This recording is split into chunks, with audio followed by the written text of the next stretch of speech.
Captain Deshant here. We secured the underground route to the coordinates.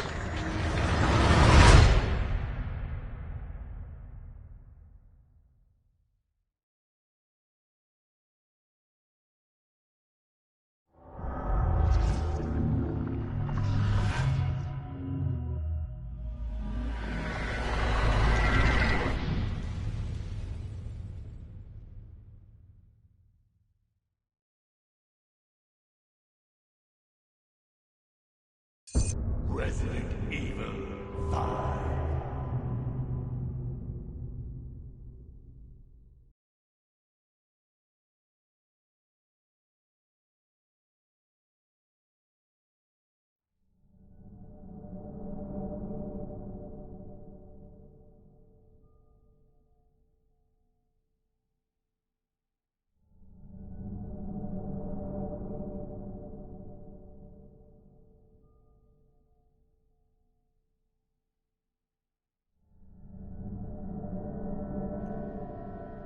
Hello and welcome to Resident Evil 5 to finish the playthrough celebrating the 15th anniversary. This is the last run through and doing it with the music only and also playing the game with the classic horror filter, which makes the gameplay and the cutscenes in black and white. And we're playing as Sheva, and when you do so you actually have to shoot from the right side of the screen looking left on an angle if you're going to go. So we're playing through like that, and we're also going to be doing the Desperate Escape DLC that takes place after Jill becomes normal again. We're going to play that once we do that part of the story. We're going to exit out of the game and then go into that DLC and do that content, and then jump back into the game, and then keep going until it's finished. Hey there, Demigod. How's things going? Yeah, things are going good. With me, yeah, things are going well. Having a good weekend. And it is, yeah, this is with Chris Redfield. How's things going with you?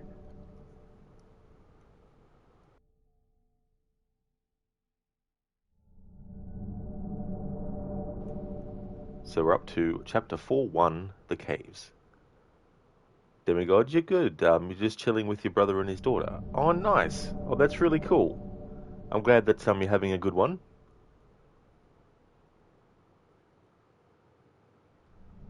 Got my infinite ammo on. It's good. So there will be some points where I don't talk over the music, unless it's something we've heard in the playthrough before. There's a lot of like combat music in this game too that kind of repeats, but there's also some that doesn't. But I'll just play that by ear, pun intended.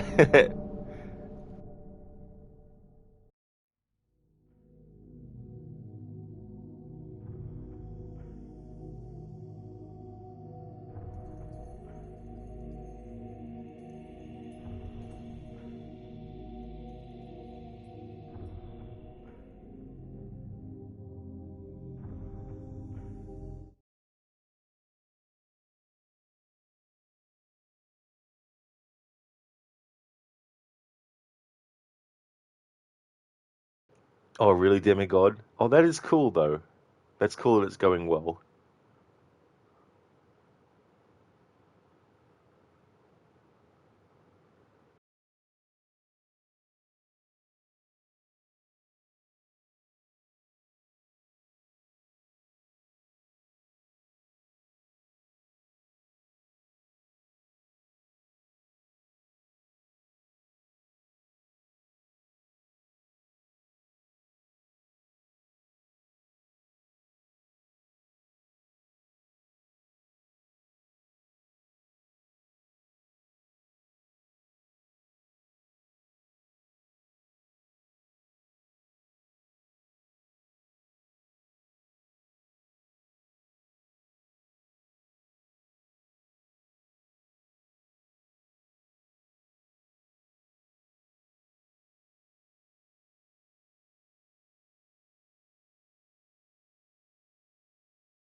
It was so funny because at the start, playing as Sheva, because they have you on the right side of the screen, if you're used to playing as Chris and he's on the left side of the screen all the time, you have to get used to shooting in on from a different kind of like angle.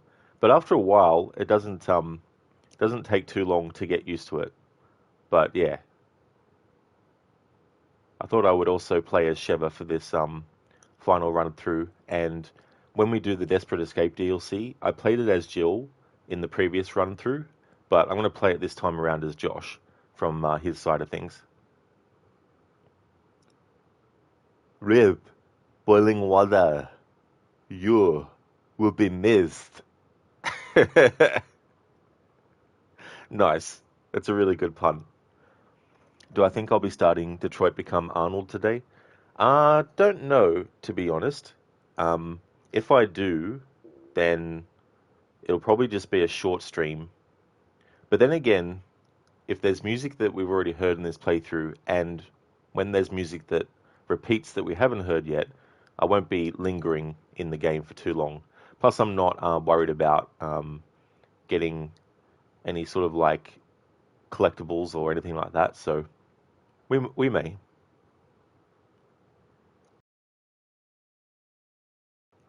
Hey there, Lucas. How's it going today?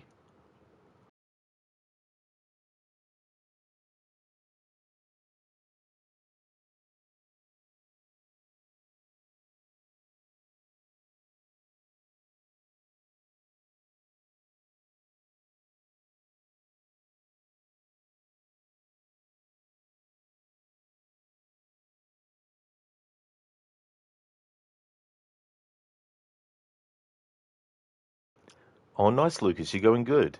Excellent. You bought a laptop today. Cool. So, is it like a gaming laptop or just a like a regular one?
Lucas, you got a regular one, but you can still play games on it. Oh, that is good. Yeah, I've just got a regular one as well, but the one that I've got, it's not good for like hell, even games that came out in 2010. Like I tried Alan Wake 1 on PC, the original version from 2010 on my laptop, and it's not like I got the laptop 10 years ago or anything. I only got it like probably 2020, I think, 2019, somewhere around that. So I mean, it's I've had it for a while, but still, it couldn't even play that on low settings, which was pretty pathetic. I was like, what the fuck? I mean, I don't have a lot of RAM either, and that's definitely one of the issues. So I just use it for old school games, like when I'm playing the old Tomb Raider games. If I'm going to do like any games that like on emulator, like any classic retro sort of stuff, like from, you know, anywhere from the NES up to Nintendo 64, PlayStation 1, you know, PS2, that sort of stuff.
Well, that was close. Hey there, Babs. Good morning, afternoon. How's it going? Welcome on in.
We've heard this music before, so I'll talk over it. I like the sort of like weird screeching sort of thing in the music.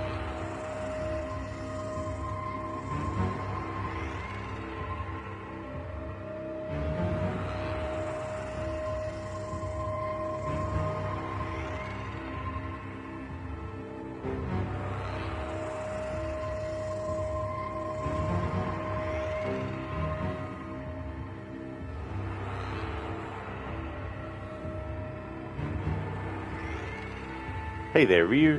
How's things, dude?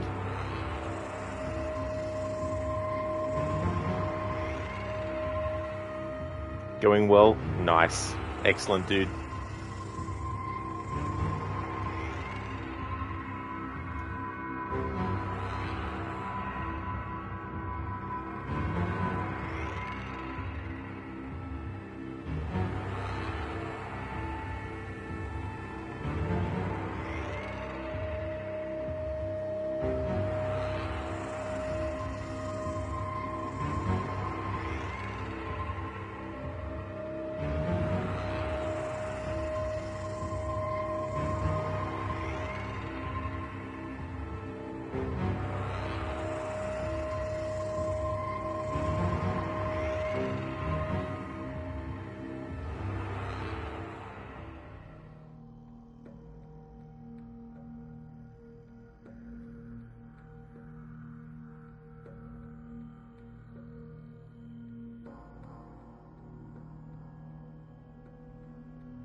Your position at Tricell is secured.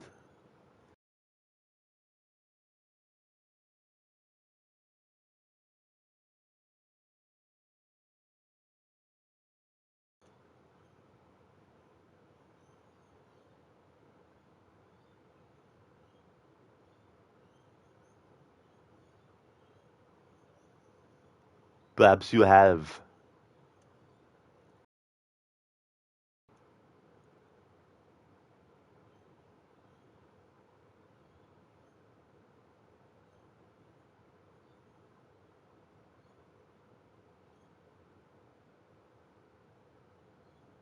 The plan is in its final stages. I will not tolerate delays.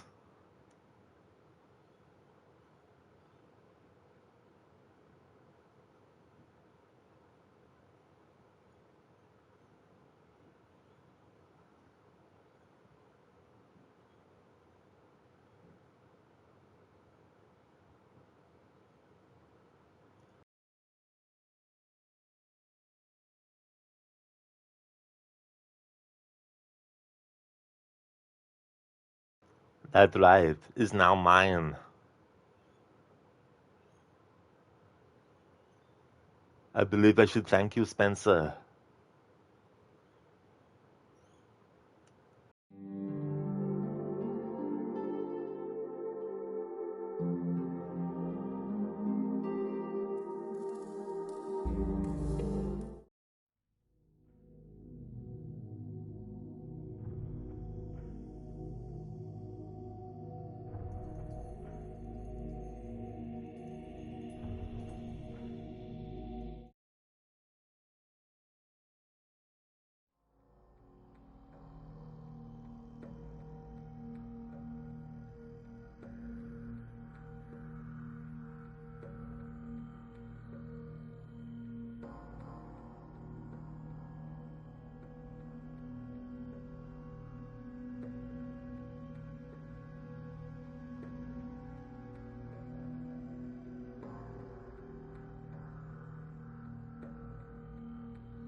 Hello there, Clip.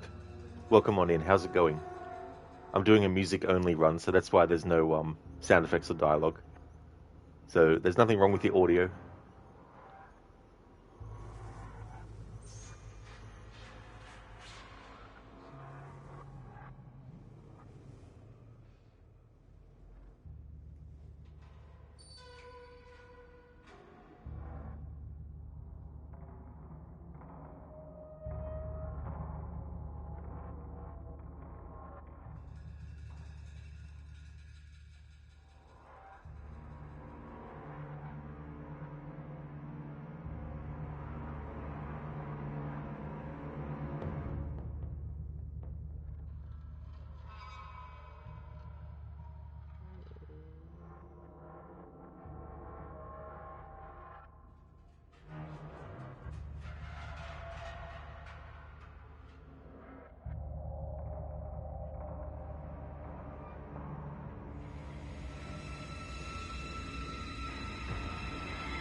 Clip, you got Gambler 8 this afternoon, got 2 of them pretty quickly. Oh, congratulations, that's excellent. That's really good. So, are you going ahead with 9 now, or are you just going to take a break from doing that? But that's good too, when you can get them very quickly. Some can take a long time, but when you get those ones where it's very quick, it's very satisfying.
clip, yeah, you think you might jump to another challenge set. You've got a couple of them near done, but most of them are around 3 to 4 challenges completed.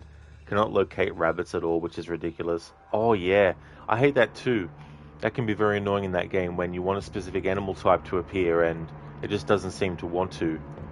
The ones that I also have trouble with is when I want a chipmunk to spawn instead of a squirrel, and a squirrel to appear instead of a chipmunk, or I want a muskrat to appear instead of a chipmunk. You know, like it can get very annoying with even like the smaller animals.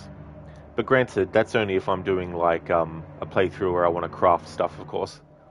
Worrying about, you know, the smaller kinds of animals.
Whoops.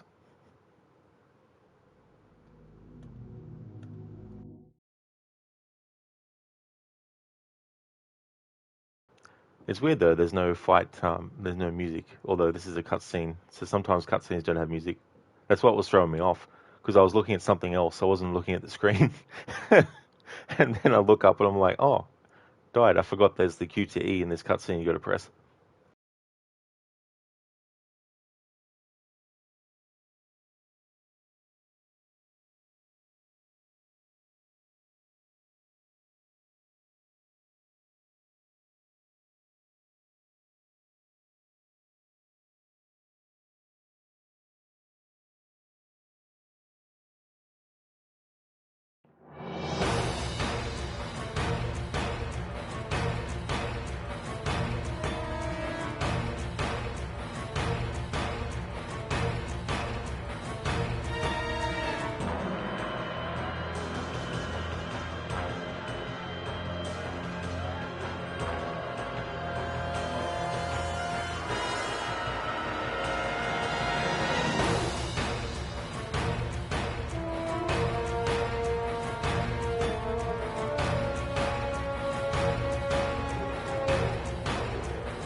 Oh, you haven't, Clip?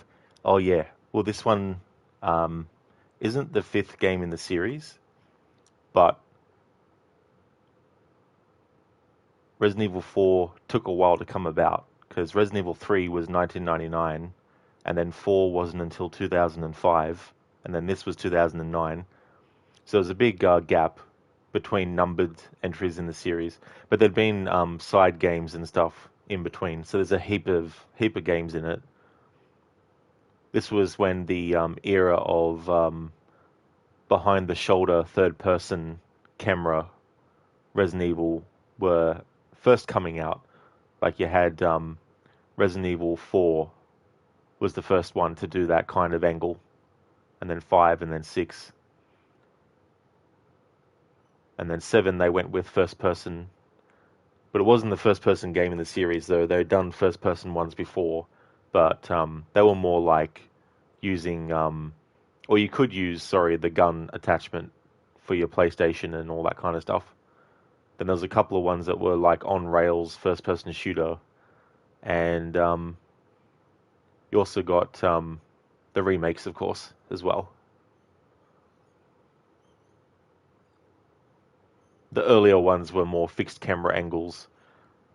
You had that with the first three, and then there was a game called Code Veronica, which had that same kind of thing too. But around that time, it was like 2001, so you were getting into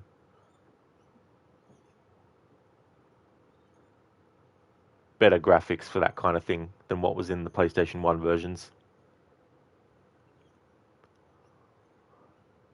So yeah, there's a whole lot of games in the series and different approaches that they took, different perspectives and and all that. And in terms of the story moving forward, so far there's been 8 Resident Evil games that have had the story going forward. You know, the remakes, of course, they're rehashing storylines from their original versions, of course, with some additional stuff.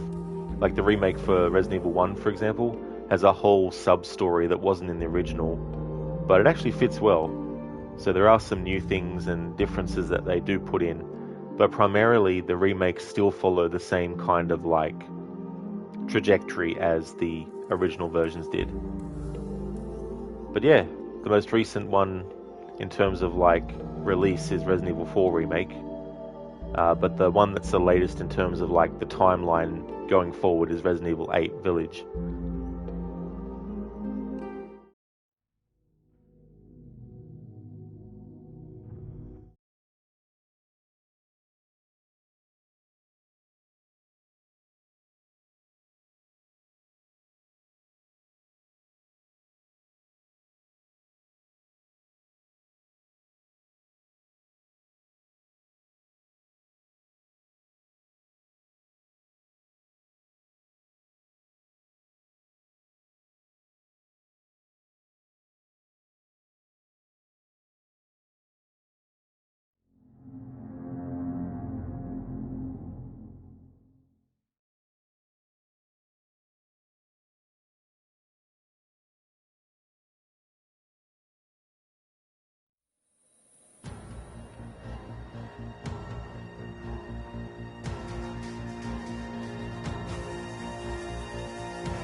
Thank you, Clip, for leaving the lurk.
Hello there, Anasune.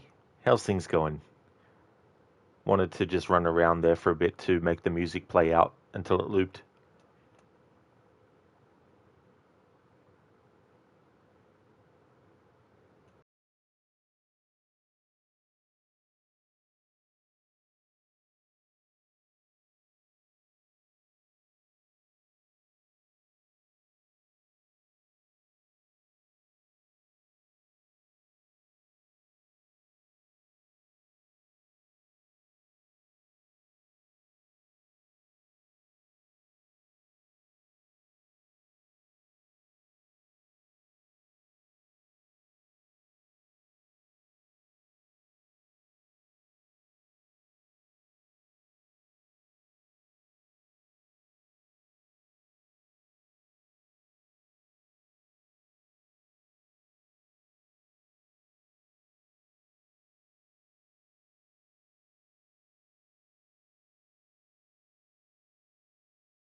boom.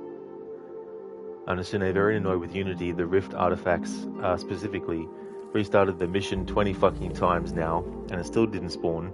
Trying to collect them in the order the video shows them so you don't confuse yourself, and you have to remember what you did get and haven't got yet. Having only one spawn in at a time, even if you've already got it, just to waste your time, and horrendously bad luck 90% of the time, is just an excellent combo. I definitely feel you there, Anasune. That is one of the most frustrating parts of doing a 100% playthrough of Unity. They should have made it so that when an artifact spawns in and you get it, it should not spawn, or rather, the shadow or the trace of it left behind when you do collect it shouldn't spawn in as well. It should be like, right, that's one spot where it turns up. If you get it, then that means that the other spots are the only spots where they actually turn up. You know, at least then you can eliminate one location entirely after you've gotten it there, you know. Hey there, Ayed. How's it going? Understand, with your luck, once you get the one you're looking for, it'll be the only one that will spawn. That's true. And it gets even trickier on Asune too, because there's some rifts where you don't necessarily know, unless you look at a guide, how many artifacts are in one level of it versus the other level. You know, and some, as you know, have 3 different levels as well. So yeah, it's a really scummy thing that they did with that. I mean, obviously they want to do it to keep people in the loop and keep them going back in and back in and back in, but at the same time, you can make it so that you don't have to do that, you know.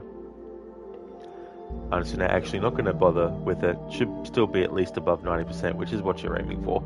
That's totally fair too. Yeah, if you're not worried about getting literally 100% and you just want to get in the range of 90 to 100, then yeah, that's definitely understandable.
Hey, Ed, it's peaceful with music only.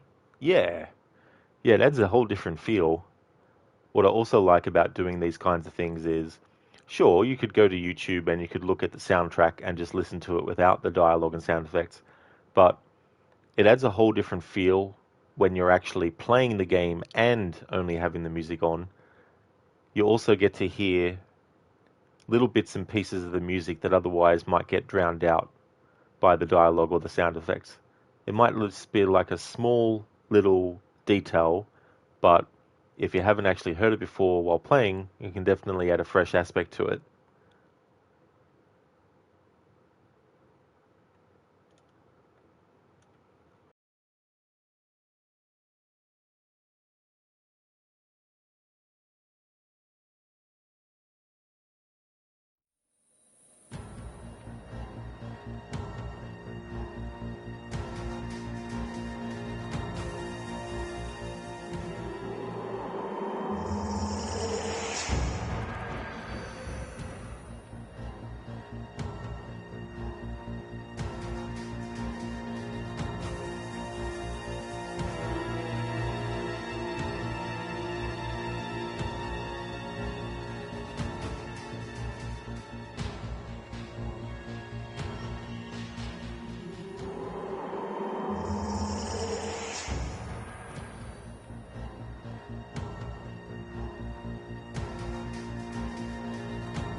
Hey Ed, yeah, and definitely without Roger and the others. That's it, yeah. Yeah, I've done it with quite a few games now. I think the first one I did it with was one of the Assassin's Creed games when I was doing its anniversary. I think it might have been I think it was either Brotherhood. I think it might have been Brotherhood, Assassin's Creed Brotherhood. And then I did it with Assassin's Creed Revelations and Assassin's Creed 3, Black Flag as well. Did it with, well, I'm going to be doing it with Unity. And I've done it with Batman Arkham Asylum and now this game. And there's probably some other ones that I've done too that I've just forgotten off the top of my head. But um, I generally only like to do these when it's like an anniversary playthrough. Not necessarily, hey, I'm going to play this game and I'm just going to do music only just for the hell of it. So far, the only times I've done it is for celebrations of a game's anniversary. I understand, because even the chests and collectibles aren't as bad as that. You mean, what you think they should have done is give us a map just fogged up and let us tag artifacts. If it hasn't spawned in, or you already got it, it'll be grey. But if it has spawned in, it'd be black. Would make for a much easier time. Oh, exactly. And then you could go in, check that map, and if you already can see that there's no point doing it, you can just basically, exit out or restart it. But yeah, the way that they did all that with the rifts, like I love doing the rifts in the story, but I don't like the version that you have to do if you want to get all the like artifacts collected in the whole game.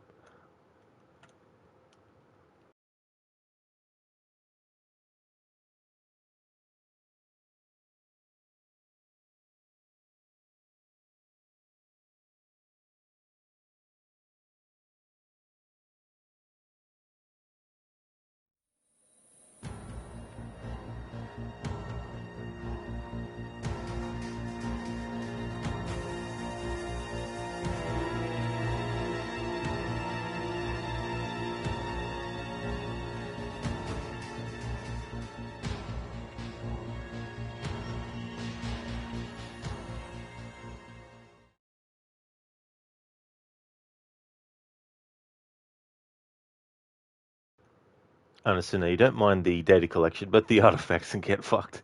That is true. Yeah.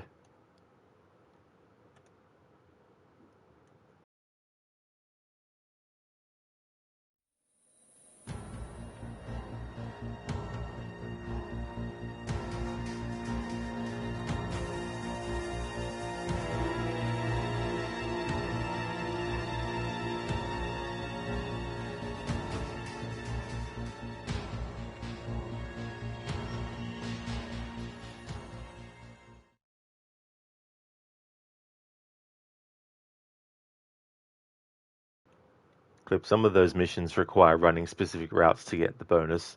That is true, Clip, yeah. If you want to get the bonus points in those, because it can be tough otherwise, because you might be missing out on some of the ones that give you like 50 points, where you have to sort of like stay in the range of it for a few seconds and all that kind of stuff.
We've heard this music before.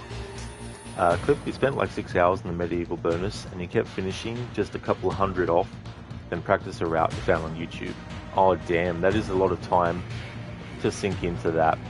But I've been there too, you know, with things. It's like you just want to keep on pushing until you can get it done, and you want to try and do it on your own, but then you just get to a point where it's like, no, need to look it up.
Hello there, Star.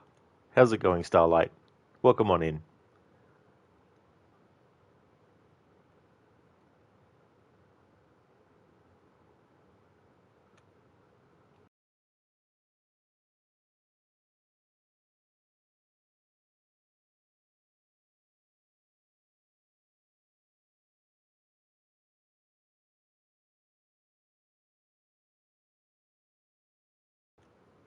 Star, hello. Why is this creepier than normal?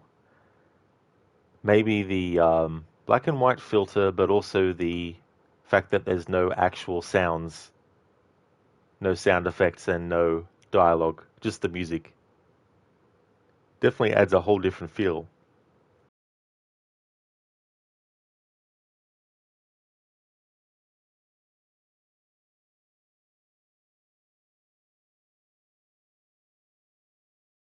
It's terrifying.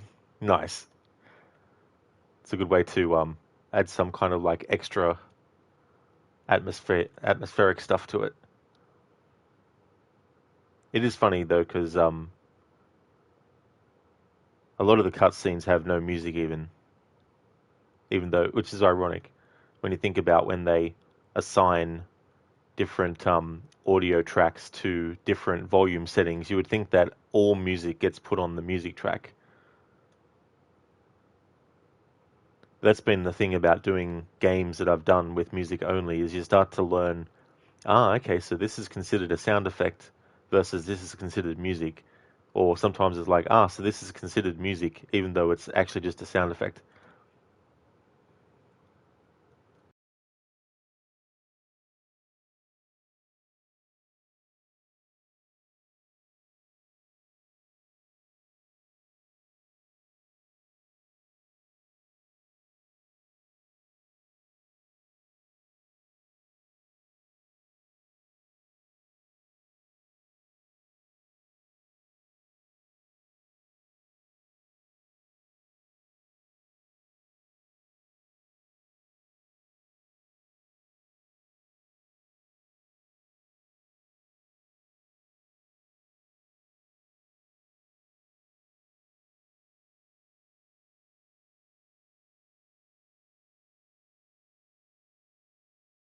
See, normally I swear that there's music in this cutscene, but even though I've only got the music volume turned on, there's no music even.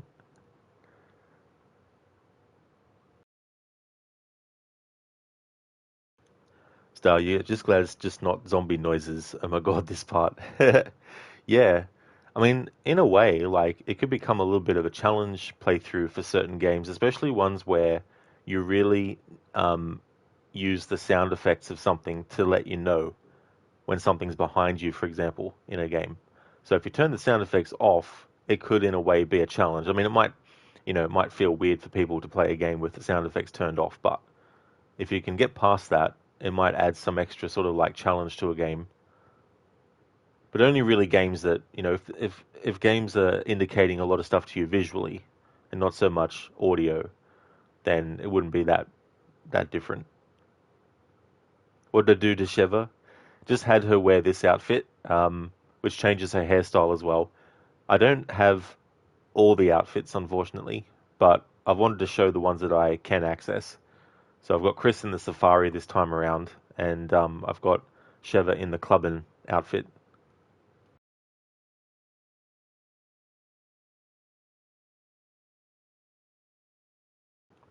Plus, I'm playing as her this time around. Once you play through the game once as Chris, you unlock the ability to play as her. But of course, it's on the right side of the screen instead of the left.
Okay, so the music's looped on itself.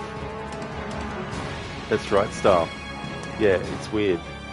You would think that all music, even music in cutscenes, would be tied to the music volume, but the music in the cutscenes, if you have the music on and the sound effects and dialogue off, the music in the cutscenes won't play.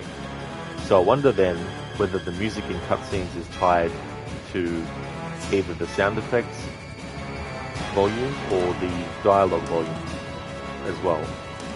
Or maybe it's both of those that need to be on for the cutscene audio to be on. They gave you a heart attack, I don't blame you. It's just very sudden. Oh, holy hello. now, Wesker, behave. Like, come on. So you can actually deal with Wesker quicker. I just wanted to let the music at least loop back on itself. Wesker gives you, I think, 7 minutes, and it's 7 minutes of real time where you can deal with him, but obviously if you have really powerful weapons and you're replaying, this is on New Game Plus as well, then it doesn't really take much.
Damn it, Chris.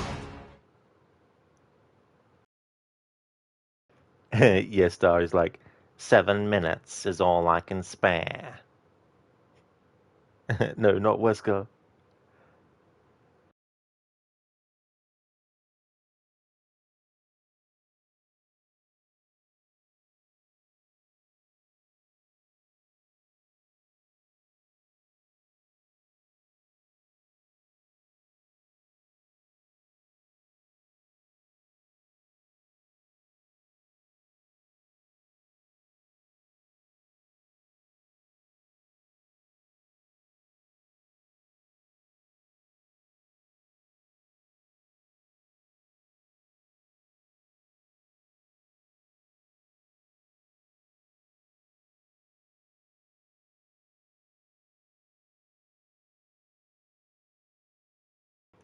Star Chris looks ridiculous. Yeah, it's so funny how different he looks. Because I think the last game that he was in before this one was Code Veronica, and in that he's definitely nothing like he is in this.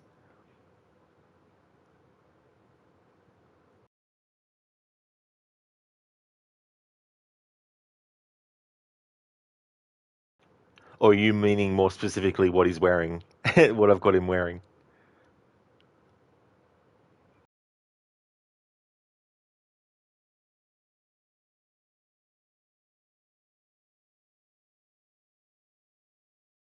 I got it the clothes, yeah.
Yes, the music just kicks in again.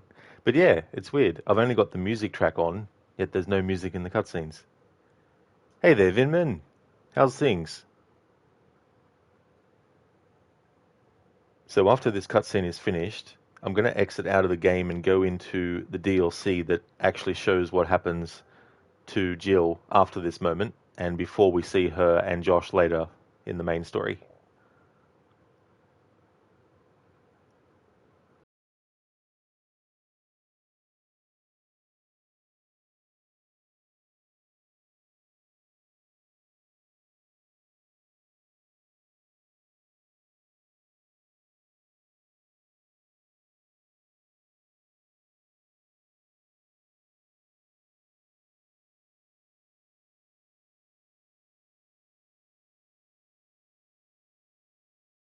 It's a shame because there's some good music in the cutscenes as well.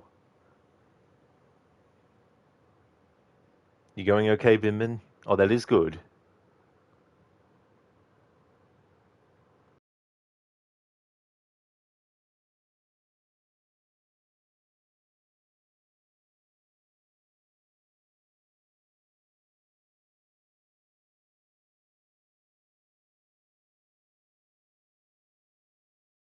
Alright.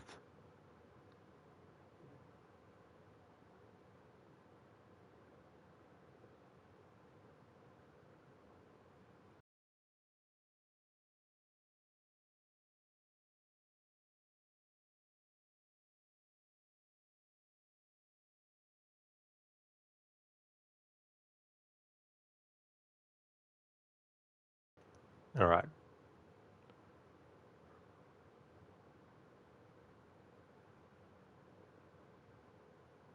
So the DLC that I'm about to go into picks up just after that cutscene we saw.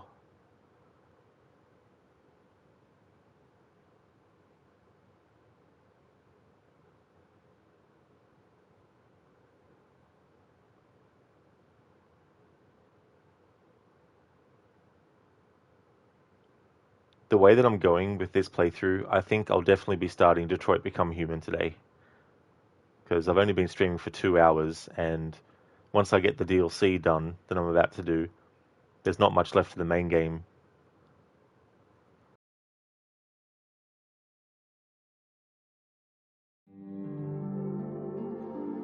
Okay, so we're going to go out of this to do the DLC Desperate Escape. I'm playing the main game on normal difficulty, but just for the sake of smoothness and expediency, I'm going to be playing the DLC on amateur as well, like I did with the prequel DLC.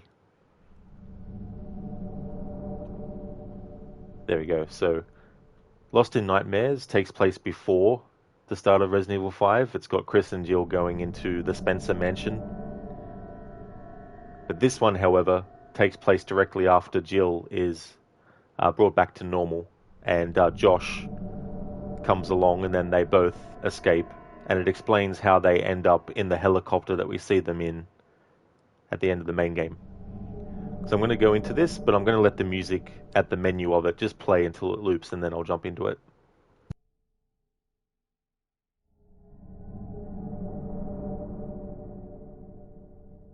Yeah, Star. Yeah, another Spencer mansion. It was cool.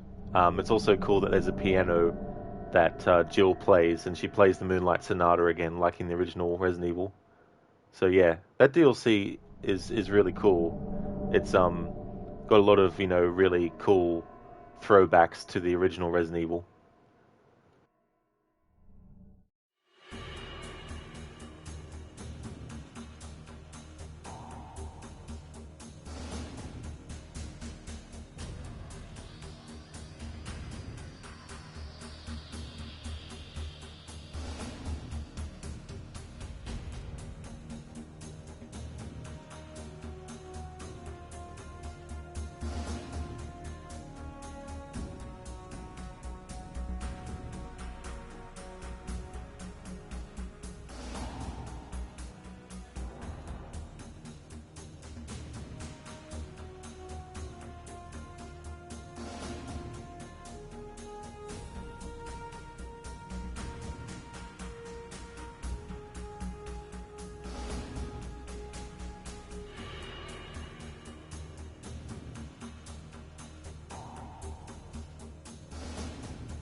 No Star. Yeah. I haven't seen that movie. I've heard it's not that good. Which is a shame, because I think there was a lot of potential to actually focus on adapting Resident Evil 1 and 2 as well. But yeah, I might see it in the future at some point, but I'm not really in a rush to. I didn't mind the idea of having the two games adapted into the one story. I think that was interesting, because it would add an extra sense of, like, urgency to the story, because you have something going wrong that escalates into a massive city-wide thing in the one movie. But yeah, it sounds like wasn't that good, and they turned Leon into like a bit of a buffoon, clumsy kind of like character from what I have heard. And I'm like, that's not Leon. Like that's something you do in a parody of Resident Evil, not actually in an adaptation of it. The Spencer Mansion was swarmed in the movie when the game, it's more puzzles. Yeah. I mean, it's hard to translate that. Like, you could have a moment where there's like a puzzle that the characters have to solve, but you definitely wouldn't make it like the characters go into a room. Oh, we need to solve this puzzle. They exit the room. Oh shit, here's another puzzle. You know, you wouldn't want to do it like that. The best video game movies to you are the new Super Mario Bros. Movie, the 1995 Mortal Kombat movie, and the animated Street Fighter 2 movie. Yeah. I mean, you know, there's been heaps of other movie adaptations of video games since then as well, and there's definitely the very, very terrible ones like Uwe Boll's adaptations. Although, ironically, I think Postal, I've never played the games, I don't know much about them, but apparently, and I could be wrong, but apparently the movie version of Postal that he did is actually apparently really good. But House of the Dead, not so much. I didn't watch Alone in the Dark that he also did. I think he did some movie that was about knights and stuff that was based on a game, but I can't remember what the name of the game was that it was based on as well.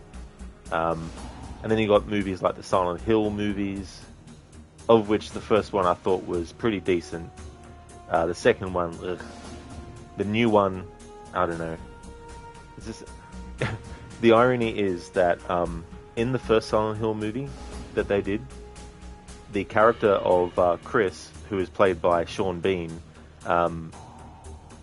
he essentially operates in a similar way to James Sunderland from Silent Hill 2, the game, right? Not exactly the same, but it's a husband who is going to Silent Hill to look for his wife. Now, in the first movie, the way that they do the story is his wife is missing in Silent Hill, or in the other version of Silent Hill, right? The second movie actually adapts the third game, but this new movie that's coming out now called Return to Silent Hill is actually adapting Silent Hill 2, the game, as well. Which I feel is a bit of a waste of time, to be honest, but, you know. So you don't remember Leon? Yeah, I mean, the director of it was a big fan of John Carpenter movies, and I am too. And this director was also a fan of Big Trouble in Little China, which is one of his movies, which I'm also a big fan of.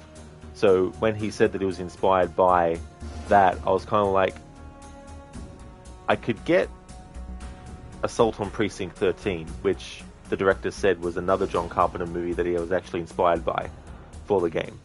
And in Assault on Precinct 13, essentially you have this gang that's roaming the streets, and there's a precinct that's closing down, and this father and his daughter, the daughter gets killed, and the father kills one of the gang members, or one of the gang leaders. And then the father runs into this precinct that's actually closing down. So it's got limited, police presence there and all that kind of stuff. And he takes shelter in the precinct, and the gang surround the whole precinct, and the movie is about these characters who are trapped in this location, surrounded by these gang members. And that kind of concept, having characters trapped in an isolated location, there's threats that are on the inside. Sorry, there's threats that are on the outside, but also ones that get on the inside. I thought, oh, okay, if you're a fan of that and that's the kind of thing that he's going for, then that'd be right. But when he was like Big Trouble in Little China, I'm like, okay, let's see. And what he did was he made Leon the way Jack Burton is in Big Trouble in Little China. Like in that movie, the main character, Kurt Russell, he plays the character Jack Burton. In that movie, he's got this swagger, he's got this sort of like, I'm a hero kind of thing. He talks big, all that kind of stuff. But when he and his friend encounter all the supernatural, magical stuff that they encounter, the friend who starts off being like the sidekick ends up being the main character, and Jack Burton ends up being the guy who has no idea what's going on. Whoop. I was resting my controller on my lap and I almost dropped it. So there's like a bit of a switch that happens, but it's funny, because Jack Burton is sort of like, there's a scene where there's a fight breaking out, and his friend is kicking ass all over the place, and he's about to pull his knife out of his boot. He's got a knife hidden in his boot.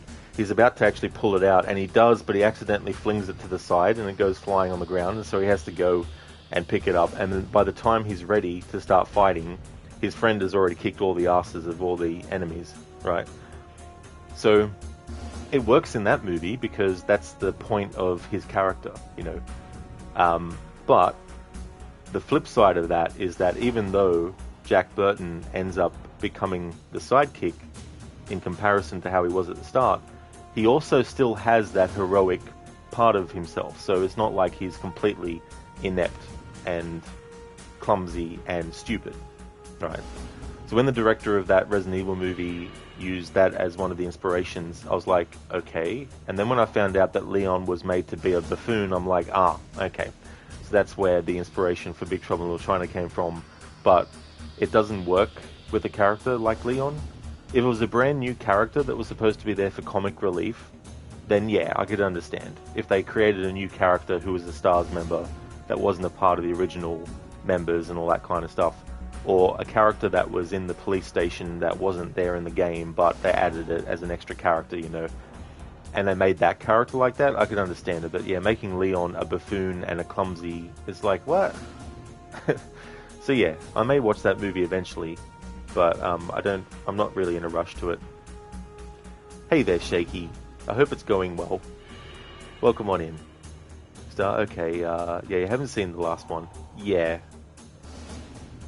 so in concept though, it shouldn't be that hard to adapt Resident Evil, but it's proven to be difficult. Hello there, Lizzie. Welcome on in, I hope it's going well. Hey Toby, how's things? Afro, welcome on in, how's it going? Interesting, but you know what you want? Resident Evil movie laser traps in the games. Oh yeah, that was interesting too, how they actually added that into Resident Evil 4. The original Resident Evil movie that they did came out in 2002, I think it was. And then Resident Evil 4 came out a few years after. And they had a similar thing. It's not 100% exactly the same, but the concept of having a hallway that has these lasers that can kill you is definitely something that they took from the first movie. Good one, Shaky, redacted. Ryu, Big Trouble in Little China is more suiting for Mortal Kombat than Resident Evil. That is true, Ryu. Yeah, you're not wrong there. But no, I didn't understand why.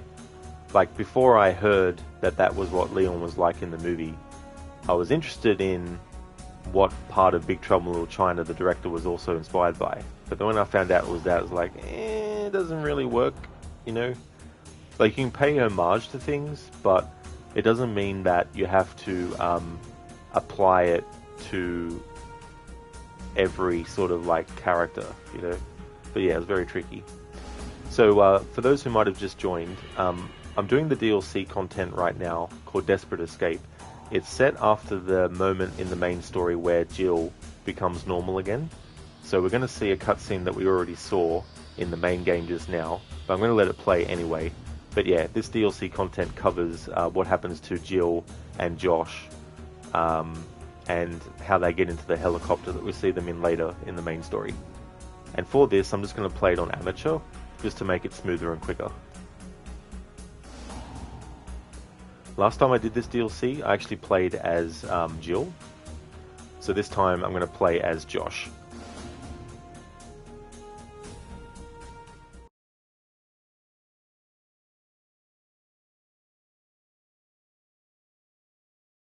Jill,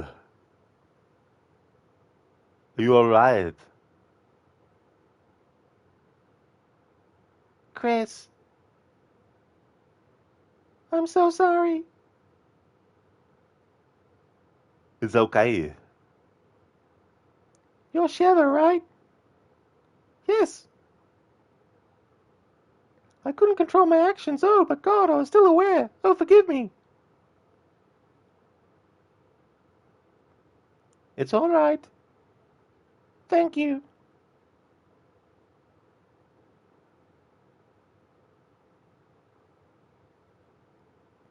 Listen, I'm gonna be alright. You two need to stop him. We can't just leave you here. You have to. This is your only chance. If Wesker succeeds, all the bottles will be spread across the globe.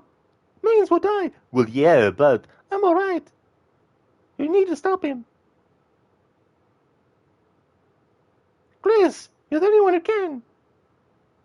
Before it's too late. Don't you trust your partner?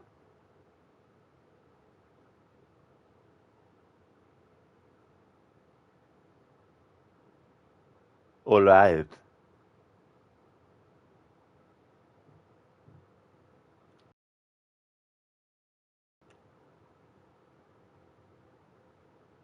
Take care of him.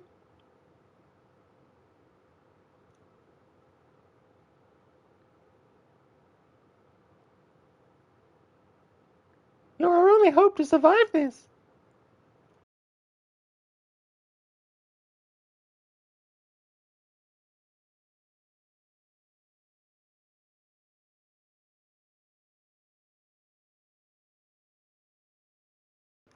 I'm tired.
Alright, so the music has actually looped on itself now, so I'll catch up with chat.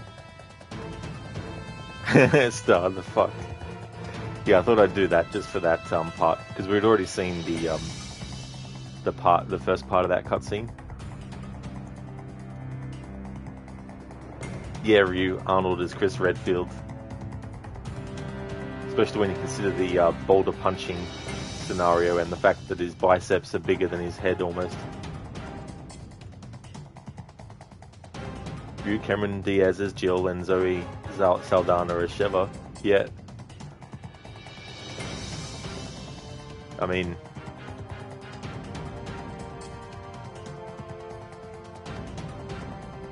I could probably see Cameron Diaz playing Jill. I always thought that if they were to have done another, and they've done it since then obviously, but Lauren Cohen, who was in Walking Dead, I thought she would have made a good Jill. But maybe more so if they were doing a TV version, like a series version, I mean. Maybe not so much a movie.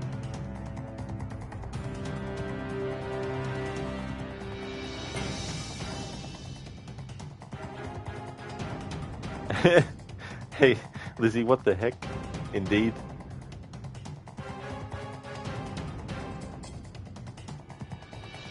You already what you're describing and what Rod is doing is better than the Resident Evil movie. That's what we need to do, just dub the movie with Arnie. Yeah, what Josh says to, well, I mean what Jill says to Josh. Lauren Cohen would have been good for a modern adaptation. Yeah.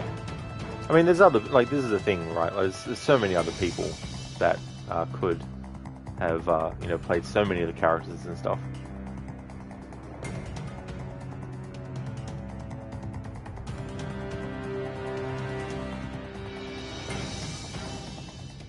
Alexandra Daddario too.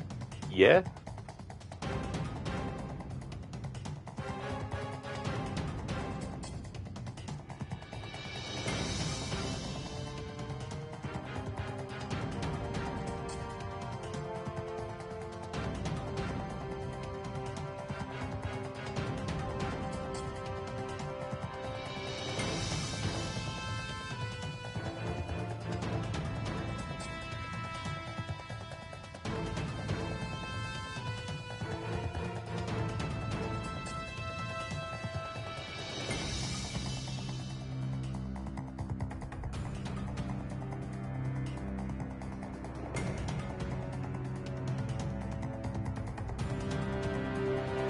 Jill already got the deep blue eyes like Alexandra. Yeah.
Hello there, Stan.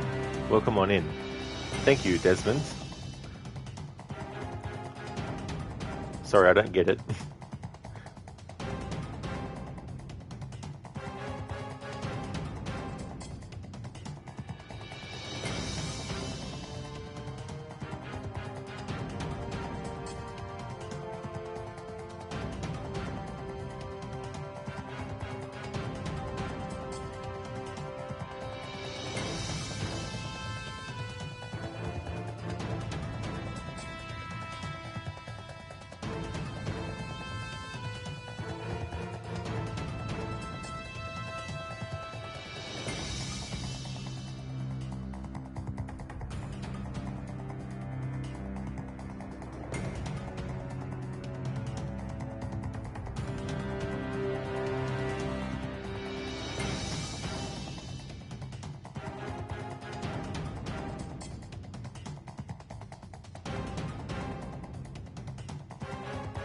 Shit, I didn't notice there were fucking two of them.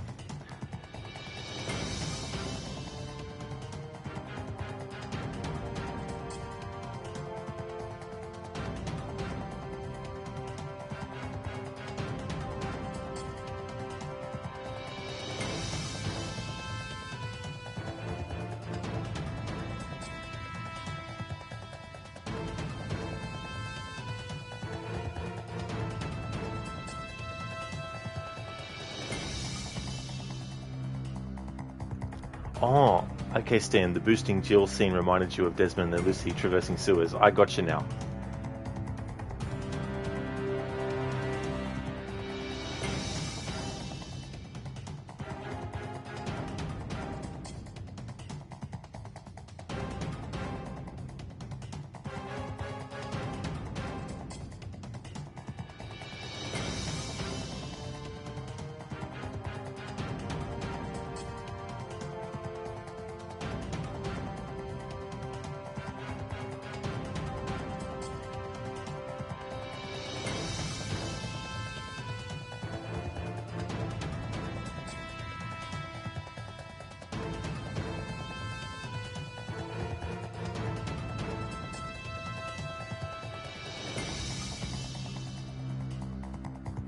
Stan, you'll go out to take some walk. Weather looks good. I'll be back. Thank you for stopping in for a little bit, Stan. I hope you have a great walk. Especially good to take advantage of the weather when it's really good.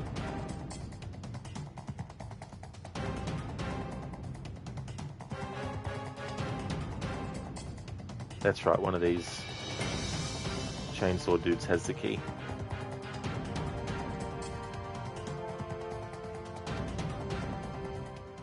There we go.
Alright, so in this DLC, you see from Jill's side of things when she sends the message to Chris and Sheva about what to do with Wesker.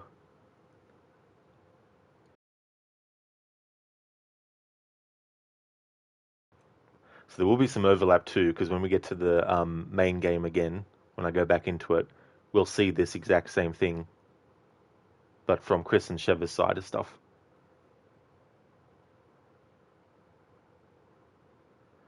But I reckon if you took all the cutscenes from the game, including the DLC, you could do some editing to make it flow into one thing. But then again, the flashbacks in the main game to what happened with Jill and Chris before the start of the game might get a bit repetitive if you do it that way.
Okay, we're pretty much almost finished the DLC now. Once this whole section here is done, that'll be it, and then we'll go back into the main game and then keep playing till we finish.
I didn't realize they actually randomize what kind of, I guess, bigger enemy types that they come in with.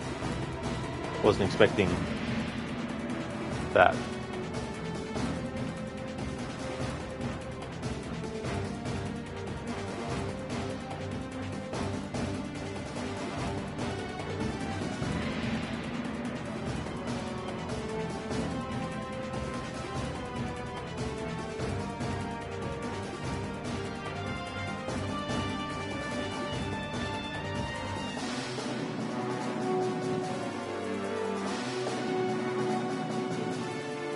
Fuck you.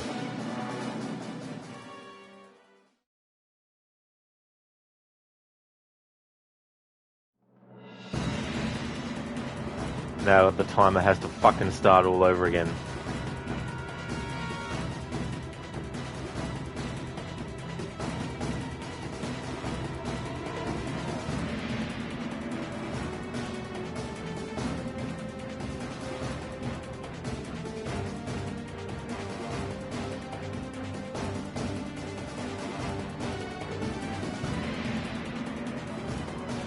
Hopefully this time we don't get those same enemy types.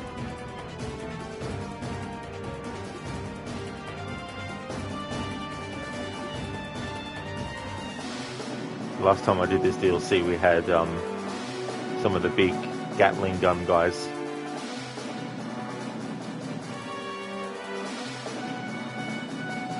No.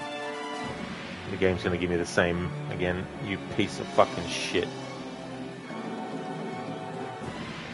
Wasn't expecting that to be a thing even on amateur mode with this, but oh well. Guess it is.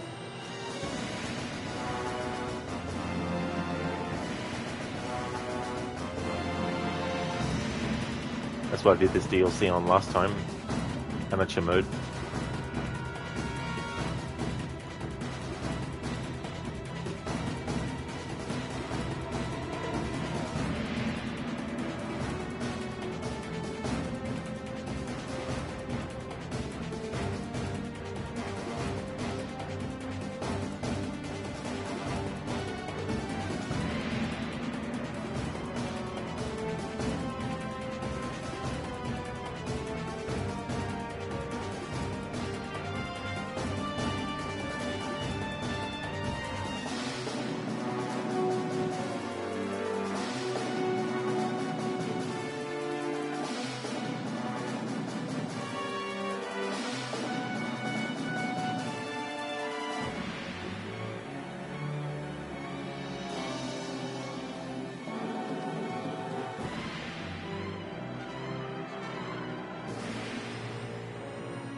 and then before the timer runs out, the game decides to add another couple of minutes on.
Alright, so that doesn't have anything flammable in it.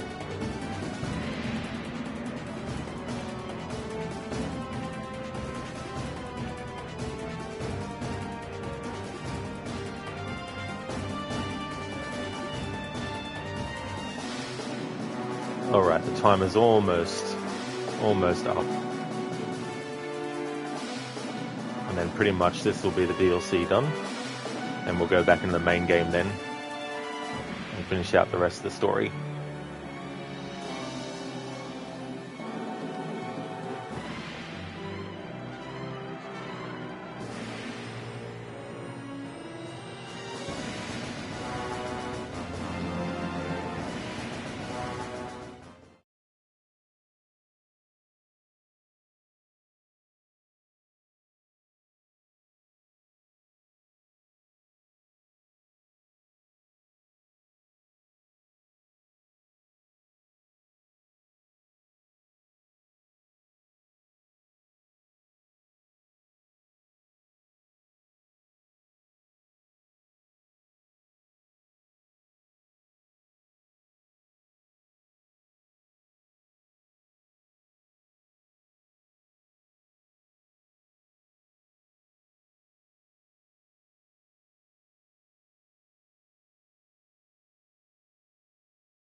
You killed Doug. Big mistake.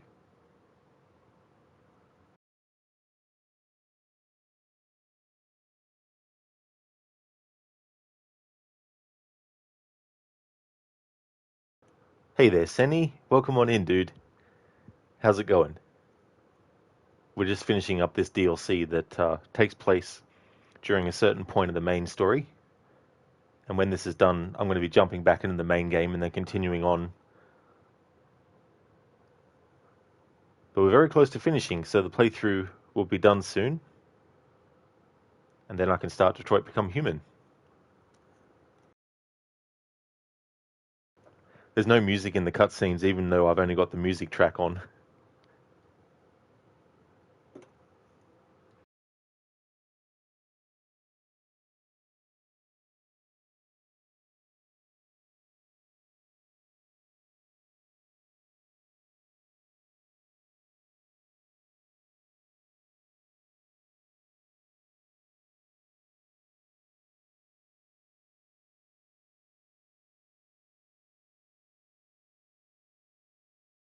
Run! Get to the chopper!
Alright, so the music in that started to loop.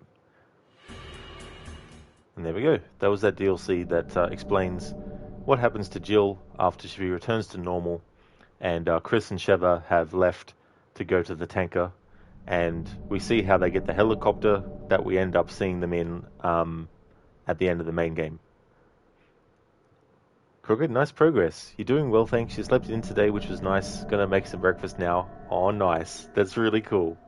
That's good, dude. I'm glad that you had to sleep in as well. That's always good when that can happen. Just like a bit of a bonus for the day, especially on a weekend as well.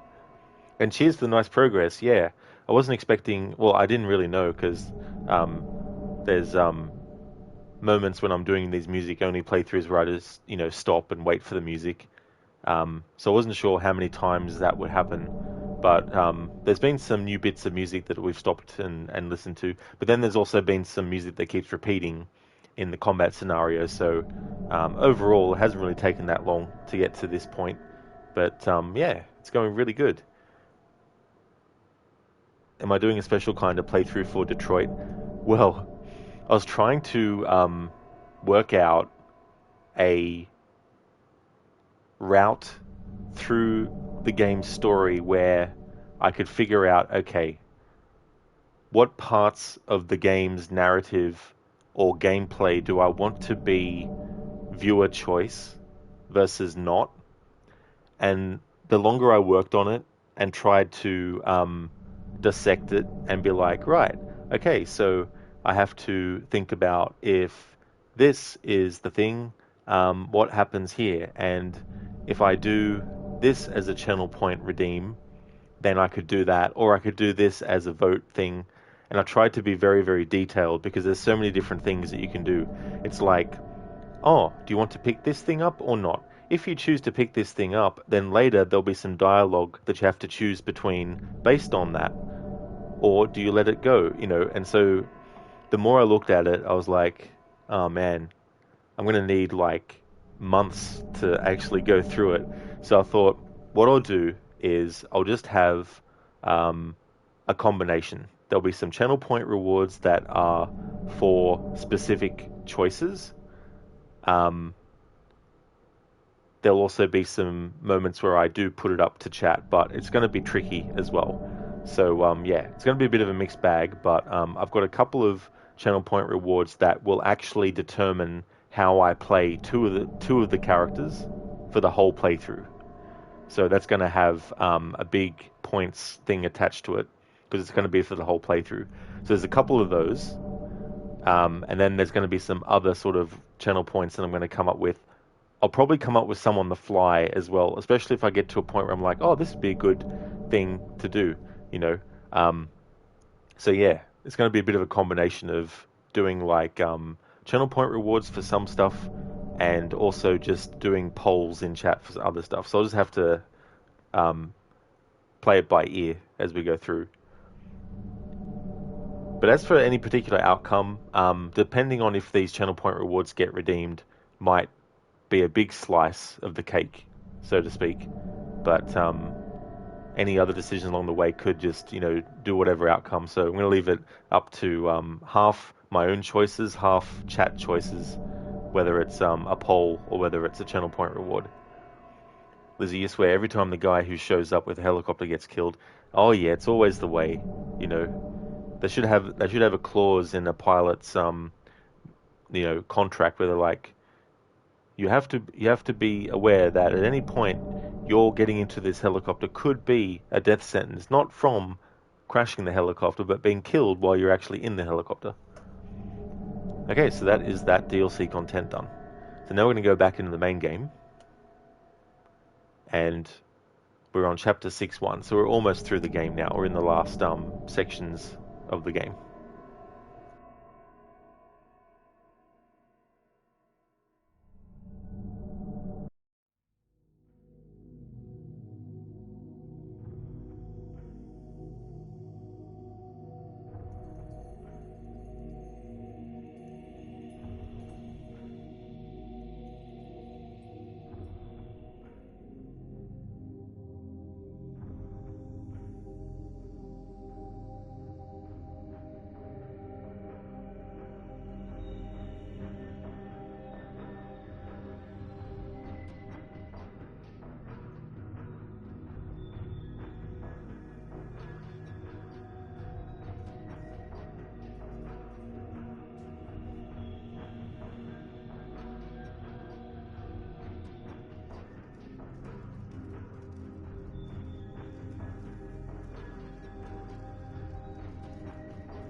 Hey there, Hermione.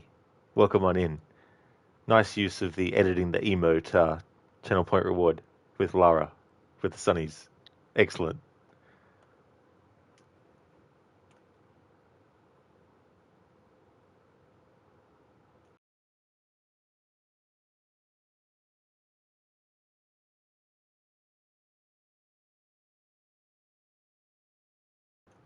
Hermione, first time using that redeem ever. Actually, never thought to check it out before now. Oh, cool. Yeah, it's one of the default ones that Twitch has.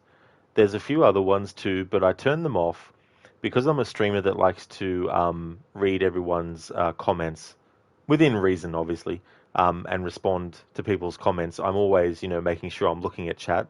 So one of the default channel point rewards is to highlight someone's message. And I just felt that I didn't really need that.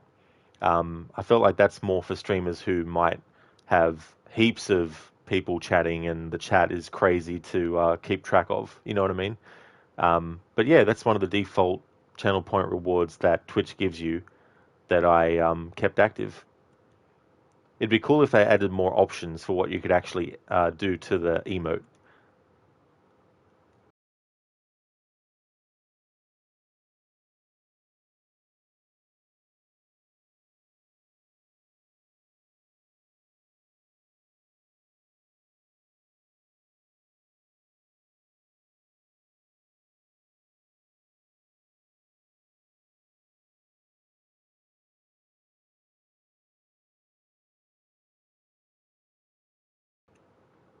Yeah,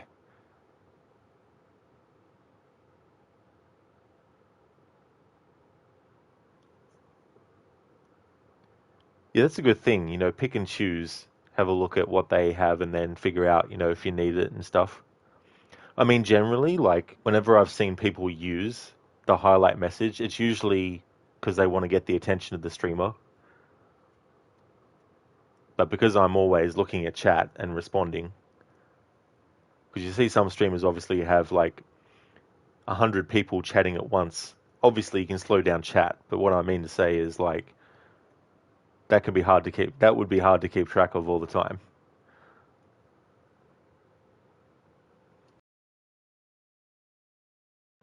I mean, in addition to making some yourself. Oh yeah, excellent. Yeah, that's the thing that I like.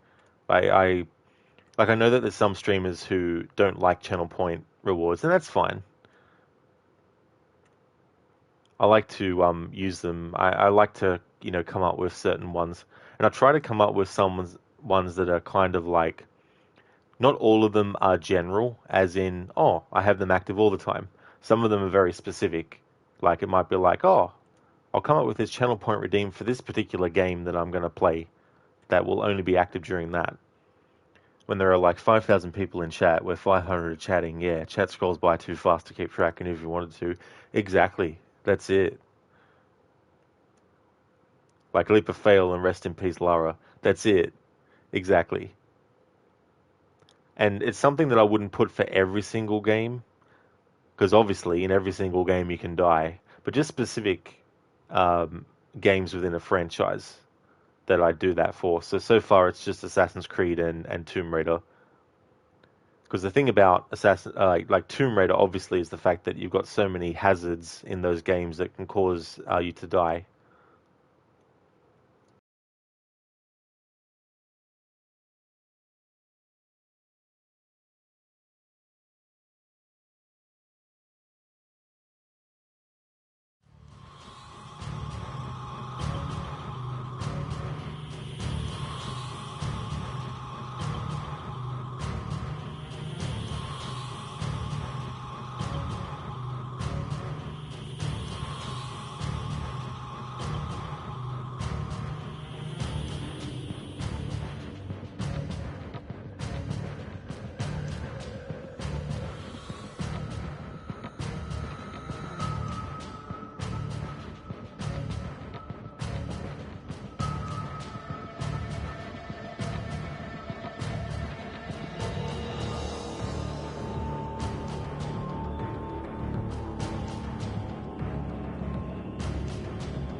There we go. Music's now looped. Hermione, yeah, you agree. And also killing Lara is sort of paying homage to the guy at Core who originally designed all her death animations. That's true. You know, instead of like just having the character drop on the ground, you know, like making it very specific. And it goes back to like the original Prince of Persia, because there's animations for landing on the spikes.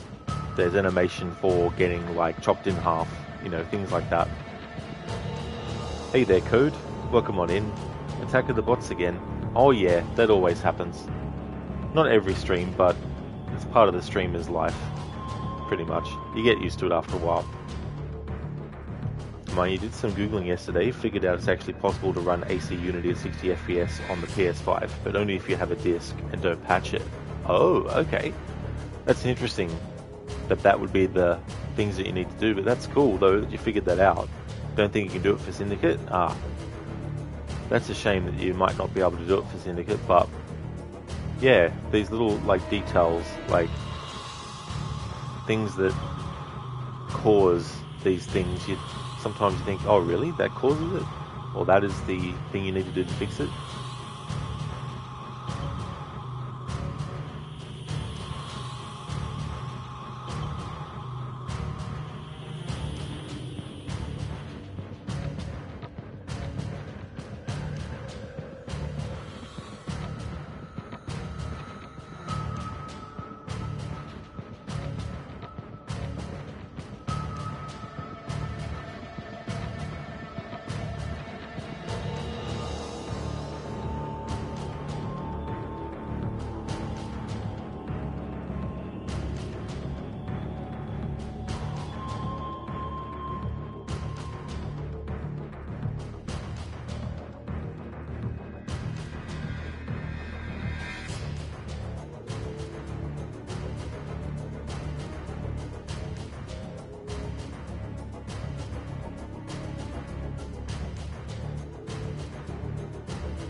Hello, Fritioff.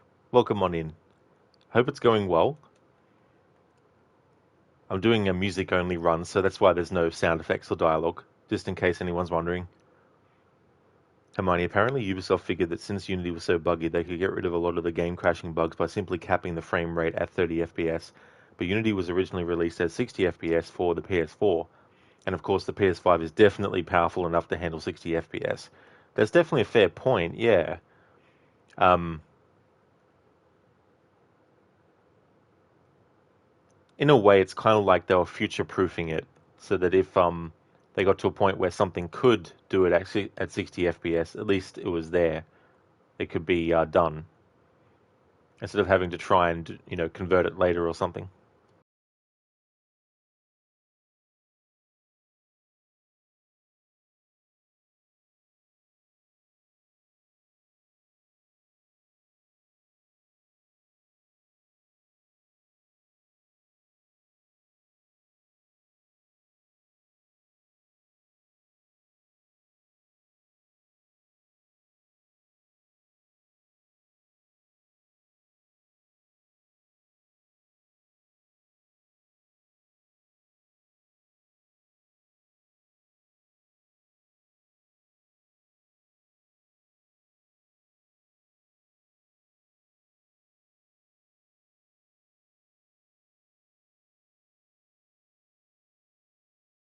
A new superior breed of humans given birth by the progenitor virus.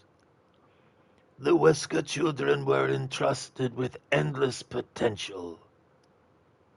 Of them, only one survived. You. Are you saying I was manufactured? I was to become a god. Creating a new world with an advanced race of human beings. However, all was lost with Raccoon City.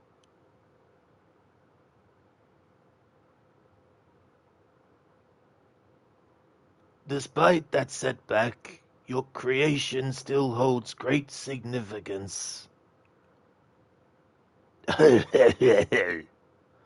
Now my candle burns dimly. Ironic, isn't it? For one who has the right to be a god. To face his own mortality. The right to be a god. Ouch. That right is now mine.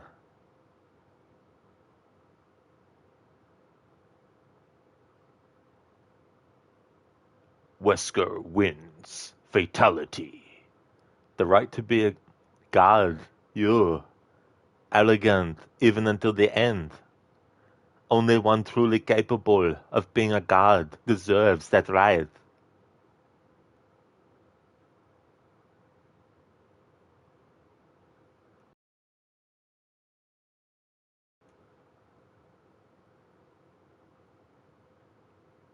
The right.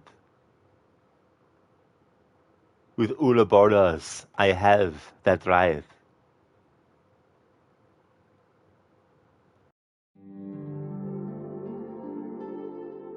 Hello there, Schiller. Welcome. It's going really good. How's things going for you? Hermione, they did after all patch Origins to be 60 FPS, so you don't know why Unity and Syndicate couldn't also be patched. And why is the Ezio collection on PS5 capped at 30? That you'll never understand. Yeah, I mean, you think that they would actually do it for that too. The reasoning sometimes is like, what? Hermione, who needs a hidden blade when you have, well, a sharp hand? That's true, it's a natural hidden blade. Oh, cheers, Schiller, thank you. And I'm glad to hear that you're going good. Lizzie, that was overkill. It was a little bit. But that's Wesker for you. He likes to be overly dramatic.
Seeing all those dead bodies, a Korn song came to mind. Dead Bodies Everywhere, one of their earlier ones.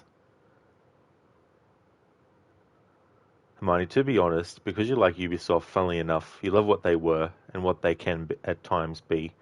That's true.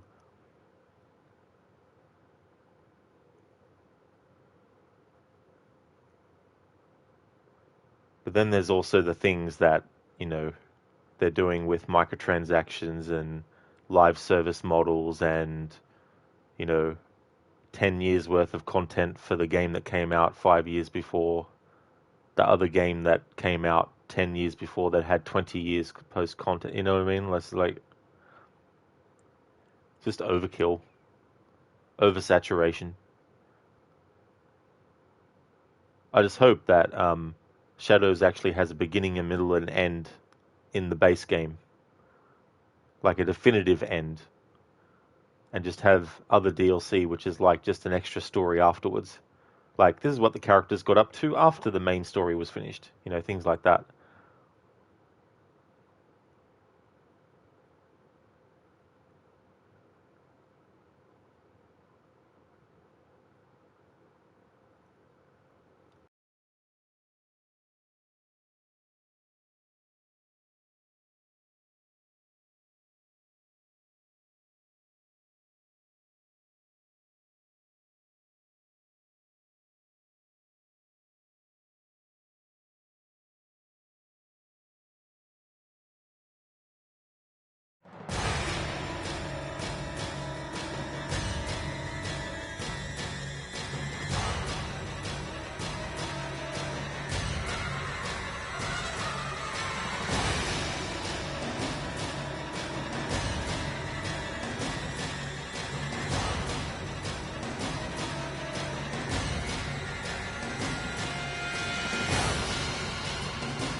Alright, so I think the music has looped on itself now.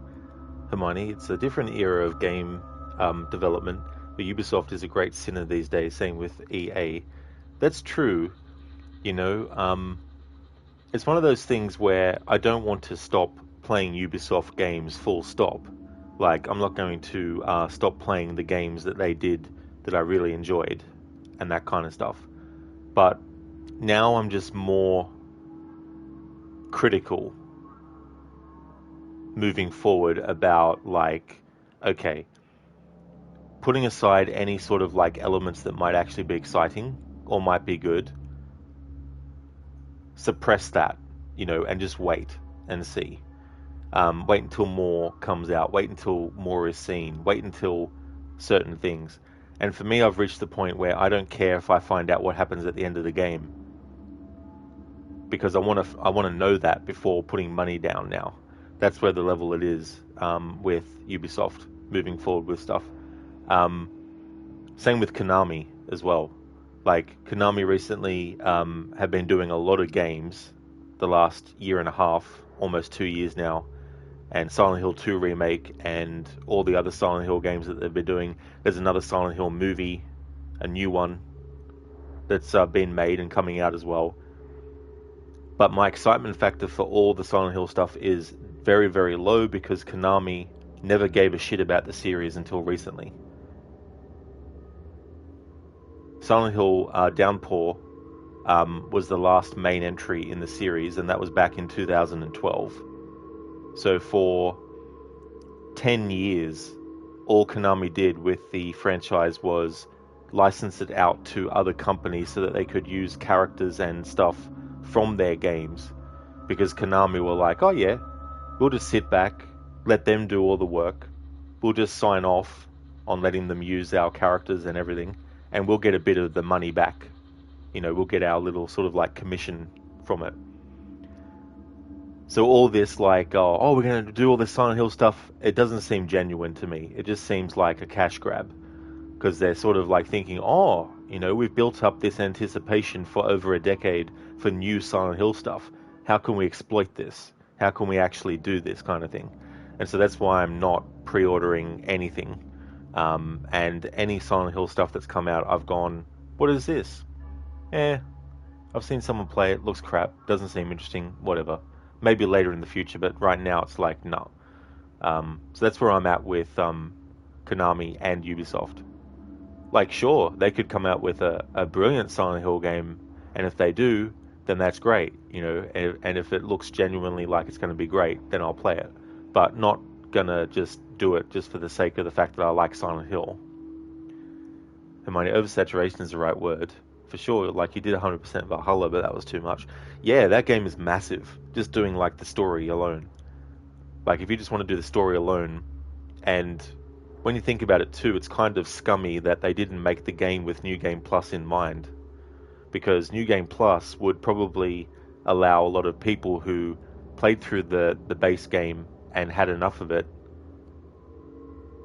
knowing that there's no New Game Plus, you know what I mean? Like having to start from scratch with a massive game like that all over again every single time, so things like that. Like, they should have known that people wanted New Game Plus. Hell, they did it for the previous 2 games before that, so you'd think that they would actually do it for Valhalla as well, but nope. It's smart from a marketing standpoint, and it'll probably work, but yeah, it's better to be a discerning customer. Exactly, Hermione, Like, just because you're a fan of something doesn't mean you have to just, close your eyes and shut your ears off to, anything that you look at or hear, and you might go, doesn't seem that interesting, doesn't seem that, that good. But sometimes, though, you get a surprise where it's like, oh, this isn't actually as bad as I thought it was. And I'd rather spend money on either knowing beforehand that I'm going to enjoy the game, or if I end up not liking the game, not paying full price for it, Oh yeah, for sure. You stop playing Valhalla when you got 100% and everything, plus trophies, but you definitely pick it up again if they patched in New Game Plus. Yeah.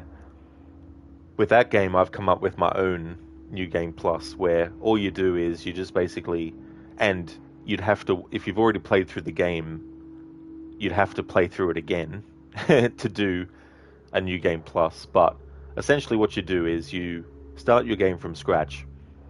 When the characters get to England, raid your first monastery, and then make a save. Then make a second save. And on that second save, go through the game as far as you want, getting all the collectibles, getting all the viewpoints synchronized, getting all the weapons you want, and decide if you want to get your skills then and there, or just amass the skill points and then wait. And then make a save with that progress made. And then if you want to do a New Game Plus run, start a new game from scratch again. When you get to England and raid your first monastery, then switch over to the other save file where you've already done that and you've already grinded for everything, and then just go from there. So when I play Valhalla for my annual playthrough, I'm going to do it like that. So I'm going to start a new game from scratch, and then when we reach a certain point, I'm going to then switch over to the other save file where I've already grinded for stuff.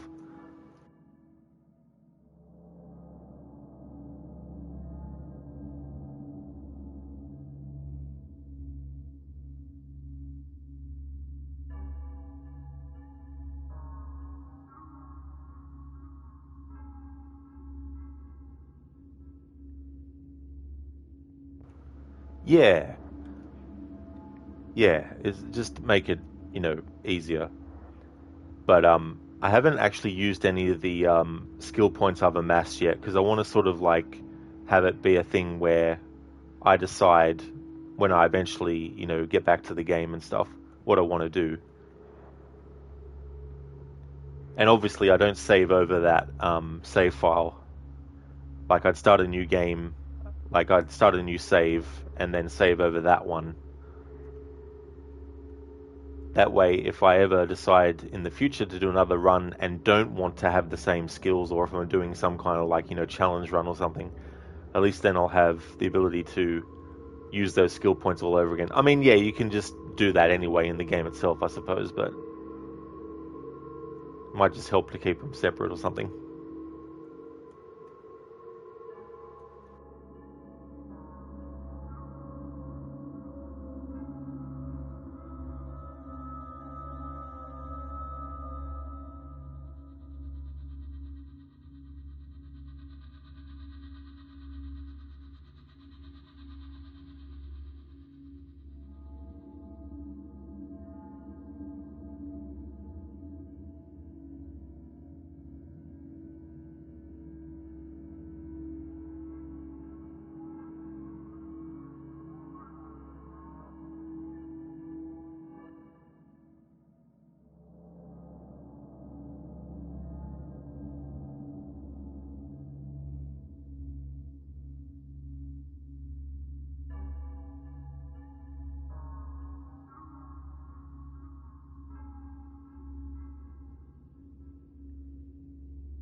And done. Just wanted to wait till the music started looping on itself before doing that.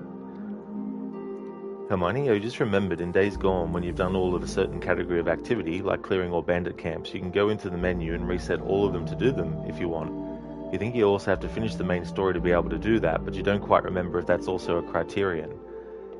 That's a great thing. That's awesome that you can do that. That way at least you can know that you're doing it again completely from scratch. That's cool. I still have to play that game as well. Vimin, damn Excella, you really let yourself go. Yeah. Yeah, that's the effects of having the Ouroboros virus injected into you. You become this big, giant, monstery thing. It's really good music, Schiller. Some of that music actually reminds me a bit of some music from the Predator movie, actually.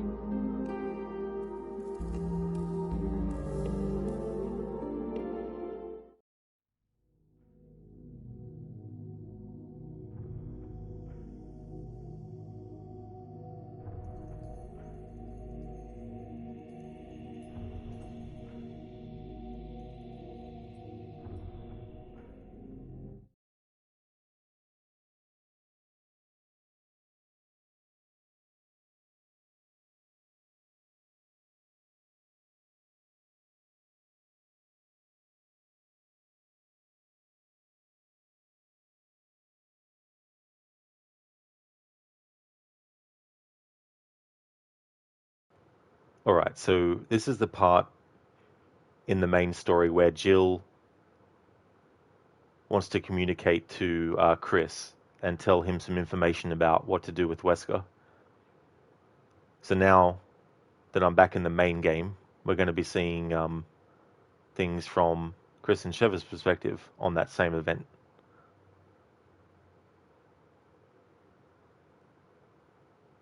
Here we go. So I just did the DLC not long ago from Jill and Josh's side of things.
Then when you're currently looking at Remnant 2's items, if you could make a custom ring or amulet, it would cause the effect of shares effects among teammates. So if each of your teammates have buff rings and amulets on, it applies to everyone in that team. That's definitely a great thing. I also like it in games where you have an attack and you have an ability that you unlock where attacking one enemy will actually spill over to attacking other enemies that are actually nearby as well.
Vimon, for example, the Band of Accords effect of ammo acquired on pickup is increased by 25% per ally.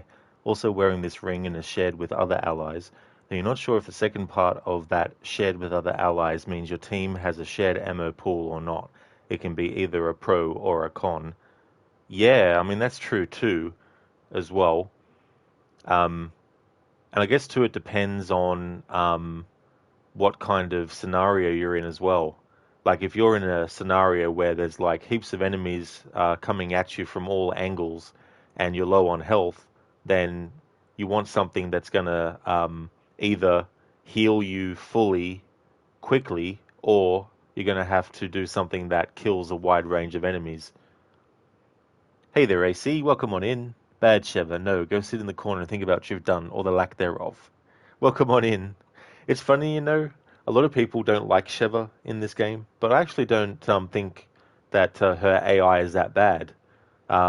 Especially once you give her like weapons with unlimited ammo, like the sniper rifle or the Magnum, which is what I end up doing. I just give her the Magnum, and I have the sniper rifle, or sorry, the other way around.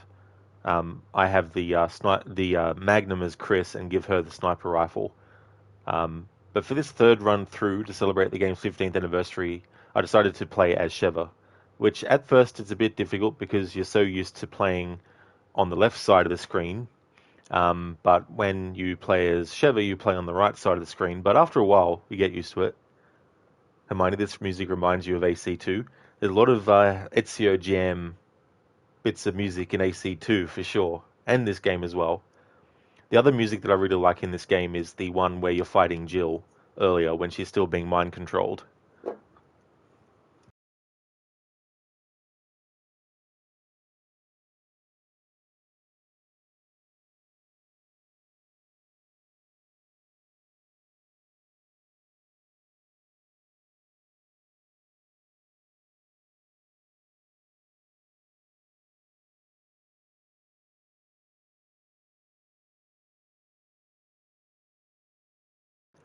Vivian, what you mean about pro or con is if your team has a shared ammo pool, it's good because you can ensure each teammate has any ammo they may need.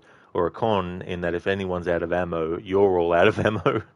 Yeah, I guess that's true in that scenario. It's so funny that Chris even bothers to catch Wesker's sunglasses.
Bimman, that's why you don't find universal ammo tech as a pro but a con, in that if you're out of ammo reserved for one weapon, that means you're dry on all your guns unless they still have ammo left in them individually.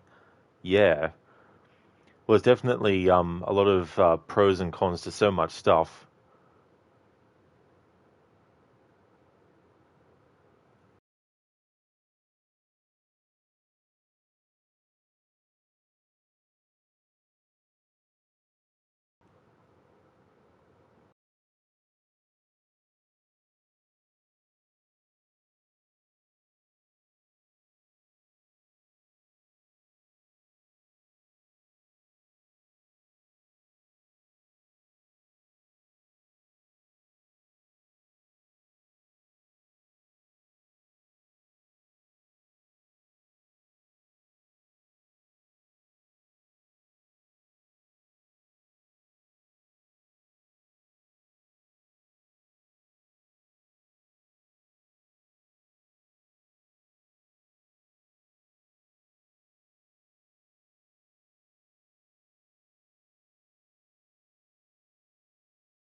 knew that was going to happen eventually.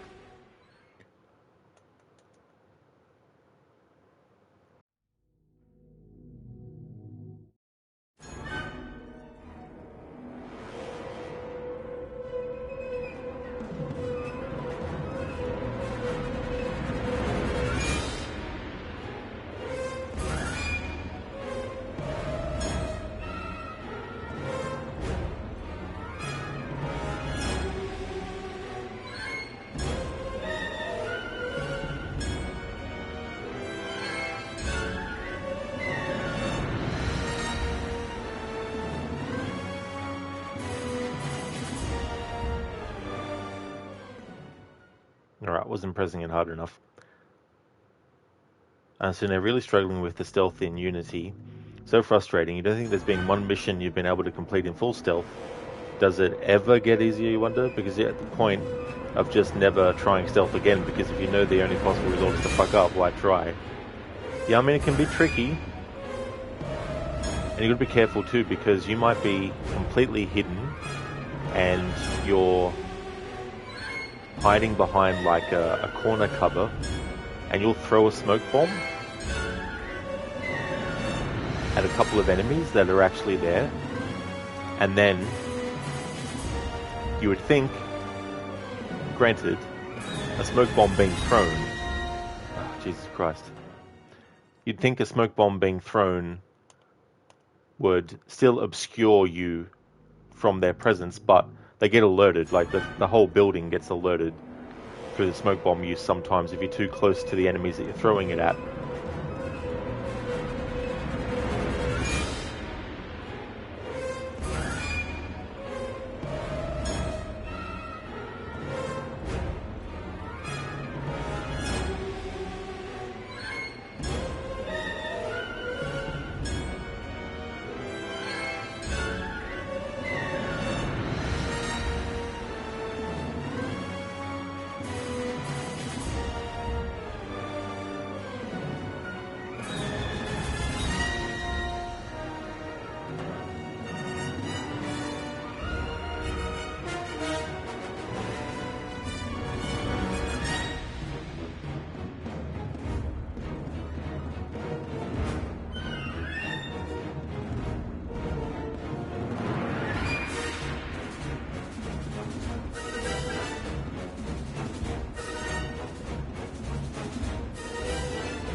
Hello Spectrum, it's going good, thank you.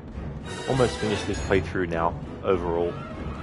This is my third run through to celebrate the game's 15th anniversary. Not my third playthrough ever, but for this anniversary playthrough, I wanted to do 3 different passes through the game from start to finish. So this third and final one is almost finished. How's things going with you?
you up at dawn today, Spectrum?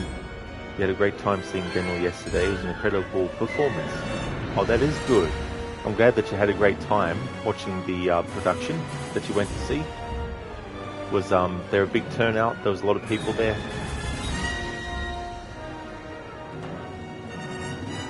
I understand they're definitely having a lot of that, and how if enemies see you throwing a bomb, you get detected, and how in co-op all the places are so packed with guards that stealth is simply impossible. How do you do stealth if every inch of the place is being monitored at any given point? It's definitely tough, you know, especially if you're doing the co-op on your own as well. And if you want to try to be fully stealthy, like that heist mission, it belongs in a museum, for example.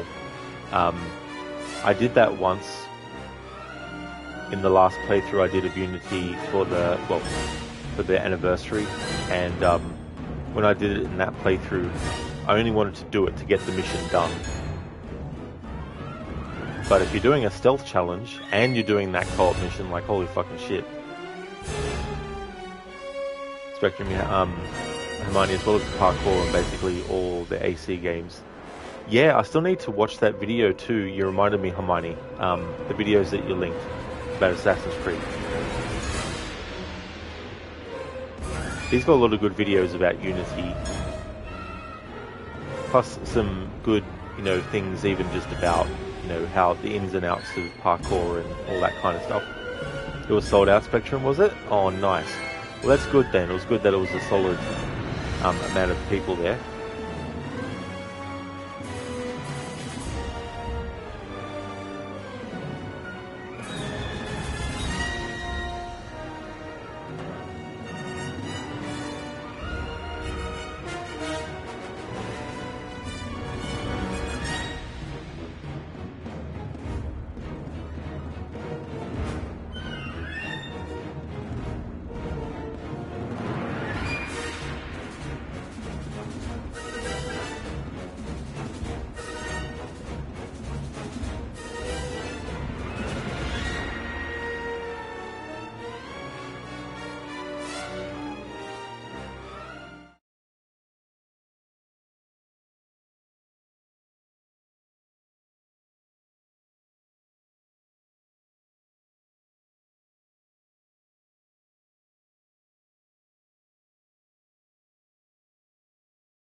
And here we go. Jill and Josh arrive in the chopper. The Desperate Escape DLC that I did as part of this playthrough shows you what happened.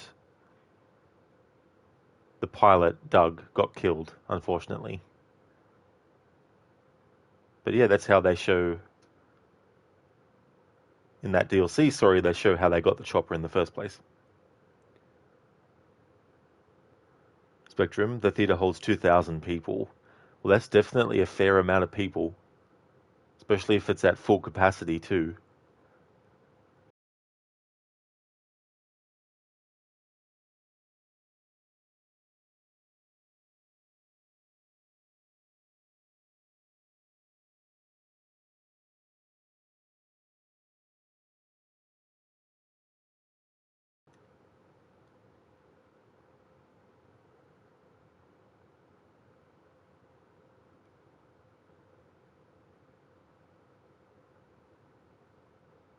Hasta la vista, baby.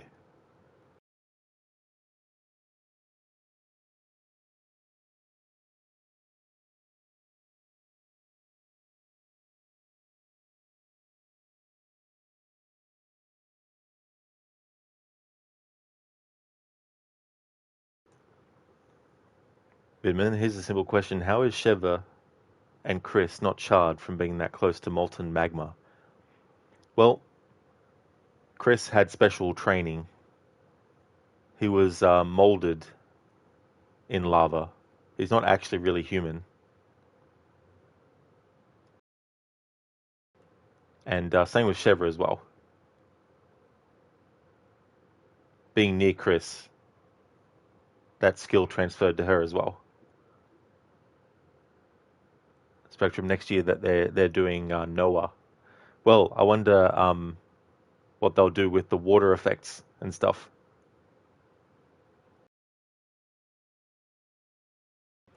It's so funny. I've said this before, but even though I've only got the music volume on, in cutscenes there's no music. So I'm guessing that the music in the cutscenes is tied to either the sound effects or the dialogue volumes.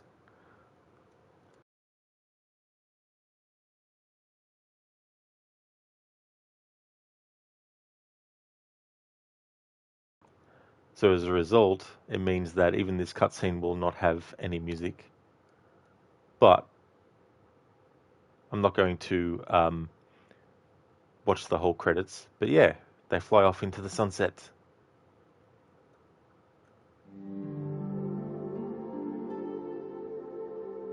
There we go. That is the end of the third run through for this playthrough, and that is the end of the playthrough for the 15th anniversary.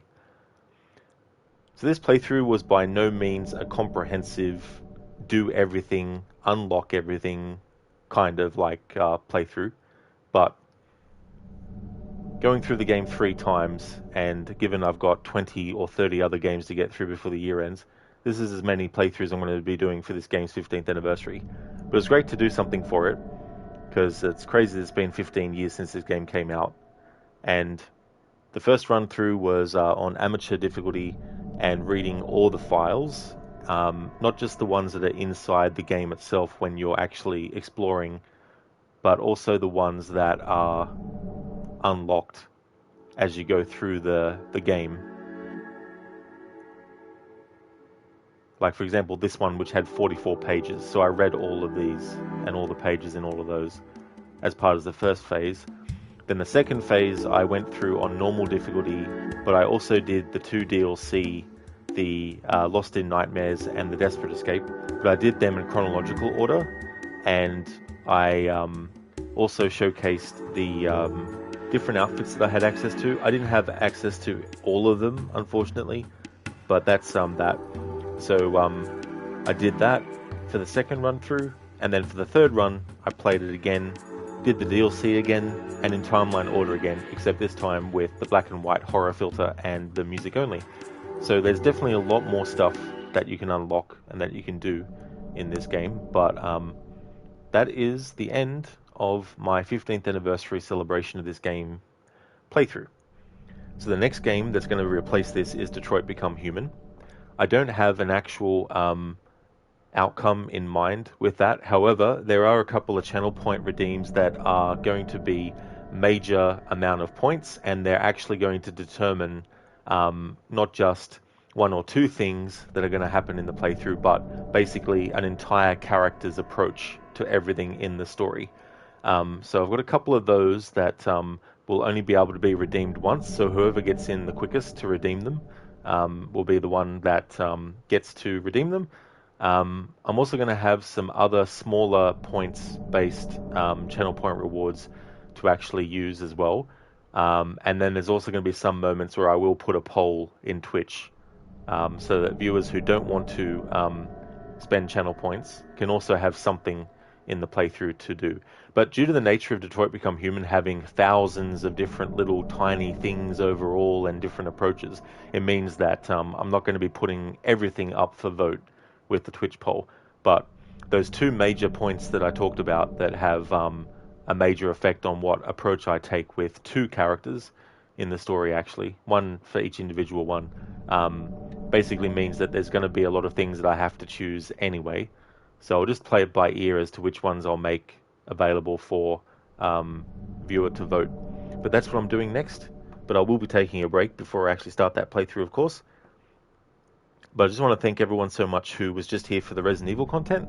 Thank you so very much for watching this. And if you go to my YouTube, you'll be able to find the past broadcasts of the other phases that I did for this playthrough, and all the streams that I've done from the start of 2023 up until this one right now. And yeah, that's where I'm going to call it a stream and a playthrough for Resident Evil 5.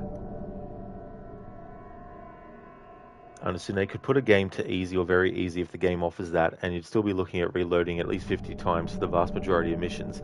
Feels like no amount of tutorials is enough to help you stop being one of the worst people in stealth of all time, it feels like. Well, Anasune, I've done a stealth challenge with Unity, and it wasn't just for memories either, it was also at any point. So if I was traveling from one point of the map to the other, if I got fully detected, I had to count it. Now, granted, I didn't have to reload or restart anything because all I would have essentially been doing was just going back to the, well, there is no menu actually with Unity, but inside of memories at least, I can do something that has to reset something, you know. So there is so many little tiny things that can go wrong, you know. So I wouldn't be too hard on yourself with that. Spectrum, they had water in Daniel. Some of it was CGI, and some of them was waving large pieces of fabric. Oh, that's interesting to use CGI as well with that. That's cool. Thank you for the GGs, Hermione. Muchly appreciated. And Sheila, absolutely no worries at all for the stream. No problem at all. So I'm going to take a break before I start Detroit Become Human. Just got a few things I need to sort out.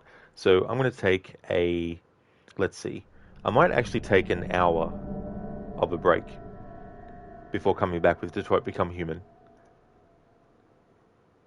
You take care as well, Vimin. I hope that it goes well. You have a good one. And thank you, Sheila. I definitely will enjoy the break. That's for sure. I just want to thank everyone so much for watching. I really do appreciate it. The next stream that you would see from me will be Detroit Become Human, and that's going to be my weekend game moving forward until I finish the playthrough. Monday, I'll be getting back to Assassin's Creed Syndicate to continue my annual playthrough of that. So here's the current schedule, and Resident Evil 5 will now become Detroit Become Human.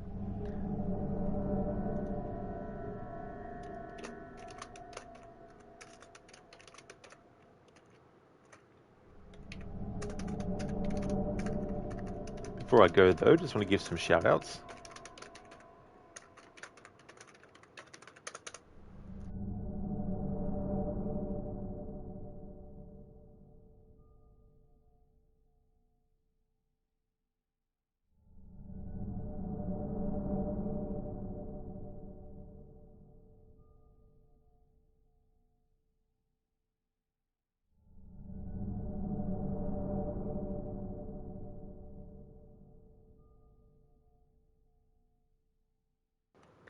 Would like to definitely recommend people check out the following streamers. Crocodiles is doing his first ever playthrough of the horror game The Quarry. He's also a big fan of the Assassin's Creed series. He's doing a series run with no HUD, no fast travel, and limited looks at the map. Shillerlock is a big fan of Assassin's Creed as well. He's doing his annual series run at the moment, up to Assassin's Creed 3, playing through the remastered version of that game. He's also a fan of Dead by Daylight, as well as the Dark Pictures series of horror games by Supermassive. Hermione is doing a playthrough of the remasters for Tomb Raider 1, 2, and 3. He's doing all DLC for those. He's finished 1 and 2 and its DLC, and he's going to be doing the same for Tomb Raider 3 and its DLC. He's also playing games like Talos Principle, and he's played through Assassin's Creed Mirage and done some playing of Assassin's Creed Origins. Mr. Gote plays games like Banishers, Ghosts of New Eden, also Ghost Recon, as well as the Dead Space games and Outlast as well. Also highly recommend checking out AC. He's doing Dishonored, Death of the Outsider, and also highly recommend checking out Shaky, who's doing WWE SmackDown, Here Comes the Pain.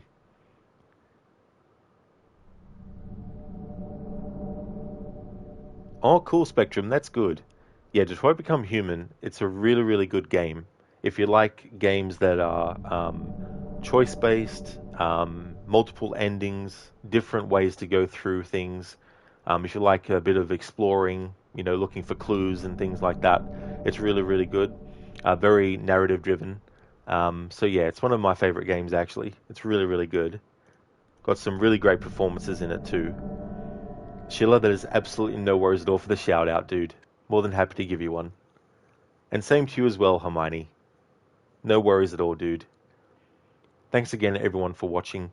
For those who can't make it to the next stream in an hour time, which is Detroit Become Human, that's definitely no worries. Thank you for watching this one. But for those who can, I will see you then.